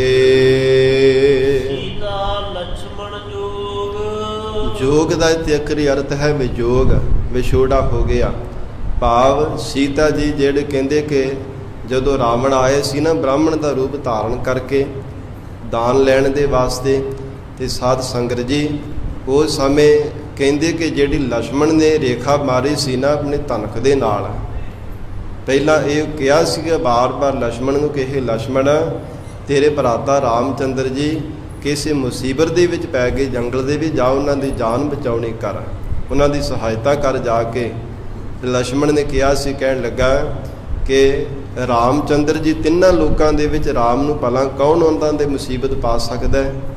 ਤੇ ਅੱਗੋਂ ਕਿਹਾ ਸੀ ਤੂੰ ਮੇਰਾ ਸੁੰਦਰ ਸਰੂਪ ਦੇਖ ਕਰਕੇ ਮੈਨੂੰ ਵਰਨ ਦੇ ਵਾਸਤੇ ਇੱਥੇ ਬੈਠਾ ਹੋਇਆ, ਇਹਨਾਂ ਦੀ ਸਹਾਇਤਾ ਵਾਸਤੇ ਨਹੀਂ ਜਾਂਦਾ। ਇਹ ਤਾਨਾ ਸਹਾਰਿਆ ਨਾ ਗਿਆ। ਜਦੋਂ ਮਿਹਣਾ ਮਾਰਿਆ ਸੀਤਾ ਜੀ ਨੇ, ਤੇ ਫਿਰ ਕਹਿਣ ਲੱਗੇ ਆਤਮਿਕ ਬਲ ਦੇ ਦੁਆਰਾ ਧਨਖ ਦੇ ਨਾਲ ਸਾਧ ਸੰਗਤ ਜੀ ਲਕੀਰ ਖਿੱਚ ਦਿੱਤੀ ਸੀ ਚੌਹਾਂ ਪਾਸਿਆਂ ਤੇ। ਕਹਿਣ ਲੱਗੇ ਕਿ ਇਸ ਲਕੀਰ ਤੋਂ ਪਾਰ ਨਾ ਹੋਣਾ, ਤੇ ਜਿਹੜਾ ਕੋਈ ਜੇ ਕੋਈ ਦੁਸ਼ਮਣ ਚੜ੍ਹ ਕਰਕੇ ਆ ਗਿਆ, ਬ੍ਰਹਮਾ ਵੀ ਇਹਦੇ ਅੰਦਰ ਆ ਗਏ ਤੇ ਉਹ ਵੀ ਸੜ ਕੇ ਭਸਮ ਹੋ ਜਾਵੇਗਾ, ਬਚੇਗਾ ਨਹੀਂ, ਪਰ ਤੁਸਾਂ ਨੇ ਲਕੀਰ ਨੂੰ ਪਾਰ ਨਾ ਕਰਨਾ।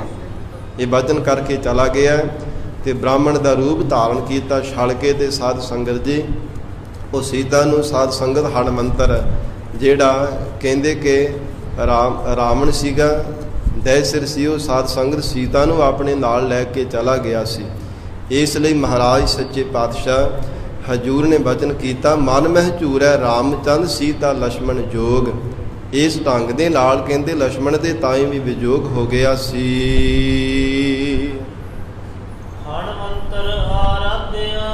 ਤੇ ਫਿਰ ਹਣਮੰਤਰ ਜਿਹੜਾ ਹਨੂਮਾਨ ਉਹਦੀ ਆਰਾਧਨਾ ਕੀਤੀ ਸੀ। ਆਇਆ ਕਰ ਸੰਜੋਗ। ਜਦੋਂ ਹਨੂਮਾਨ ਆਇਆ ਤੇ ਸਾਧ ਸੰਗਤ ਜੀ ਲਛਮਣ ਮੂਏ ਹੋਏ ਨੂੰ ਵੀ ਸਾਧ ਸੰਗਤ ਜੀ ਸੰਜੀਵਨੀ ਬੂਟੀ ਹਨੂਮਾਨ ਨੇ ਹੀ ਪਹਾੜ ਚੋਂ ਕਰਕੇ ਲਿਆਂਦਾ ਸੀਗਾ। ਸੂਰਜ ਚੜ੍ਹਨੇ ਤੋਂ ਪਹਿਲਾਂ ਜੀਵਿਤ ਹੋ ਸਕਦਾ ਸੀ ਲਛਮਣ, ਤੇ ਸੂਰਜ ਚੜ੍ਹਨੇ ਤੋਂ ਪਹਿਲਾਂ ਹੀ ਜਿਉਂਦਾ ਕੀਤਾ ਸੀ ਸੰਜੀਵਨੀ ਬੂਟੀ ਲਿਆ ਕਰਕੇ। ਐਸਾ ਸੰਜੋਗ ਬਣਾ ਦਿੱਤਾ। ਆਇਆ ਕਰ ਸੰਜੋਗ। ਤੇ ਕਹਿੰਦੇ ਸਨ ਜਦੋਂ ਰਾਵਣ ਮਾਰਿਆ ਗਿਆ ਤੇ ਉਹਦੇ ਸ਼ੋਕ ਬਾਗ ਦੇ ਵਿੱਚ ਉਸ ਸਮੇਂ ਹਨੂਮਾਨ ਹੀ ਸਾਧ ਸੰਗਤ ਸੀਤਾ ਨੂੰ ਲੈ ਕਰਕੇ ਆਇਆ ਸੀ। ਸੰਜੋਗ ਬਣਾ ਦਿੱਤੇ ਸਨ।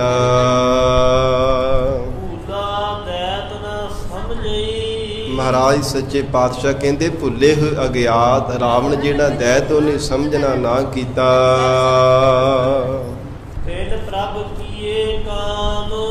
ਤਿੰਨ ਉਸ ਅਕਾਲ ਪੁਰਖ ਵਾਹਿਗੁਰੂ ਪ੍ਰਭੂ ਨੇ ਆਪ ਹੀ ਇਦਾਂ ਦੇ ਕਹਿੰਦੇ ਸਾਰੇ ਇਹ ਵਿਧਾ ਬਣਾਉਣੀਆਂ ਕੀਤੀਆਂ ਨੇ। ਸਾਰੇ ਕਾਰਜ ਆਪ ਹੀ ਪਰਮੇਸ਼ਰ ਨੇ ਕੀਤੇ ਸਨ।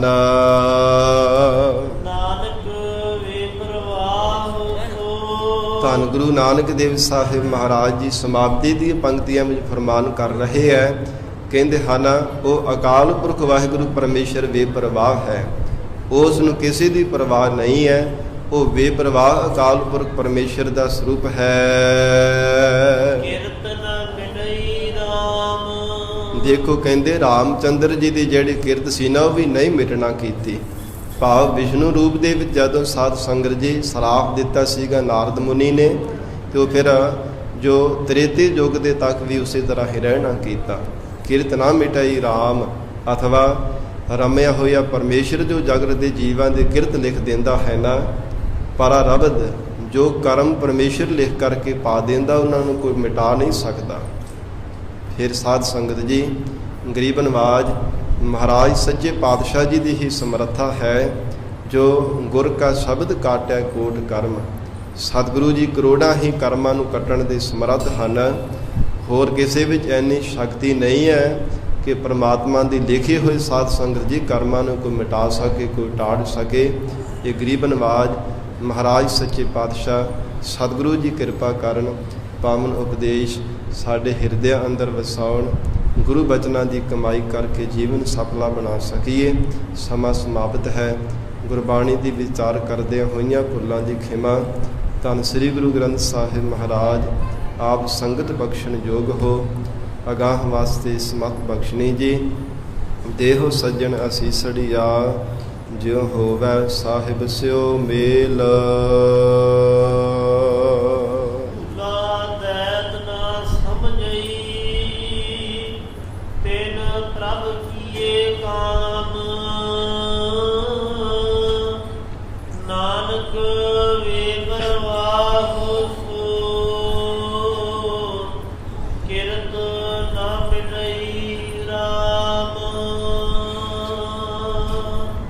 ਵਾਹਿਗੁਰੂ ਜੀ ਕਾ ਖਾਲਸਾ, ਵਾਹਿਗੁਰੂ ਜੀ ਕੀ ਫਤਿਹ।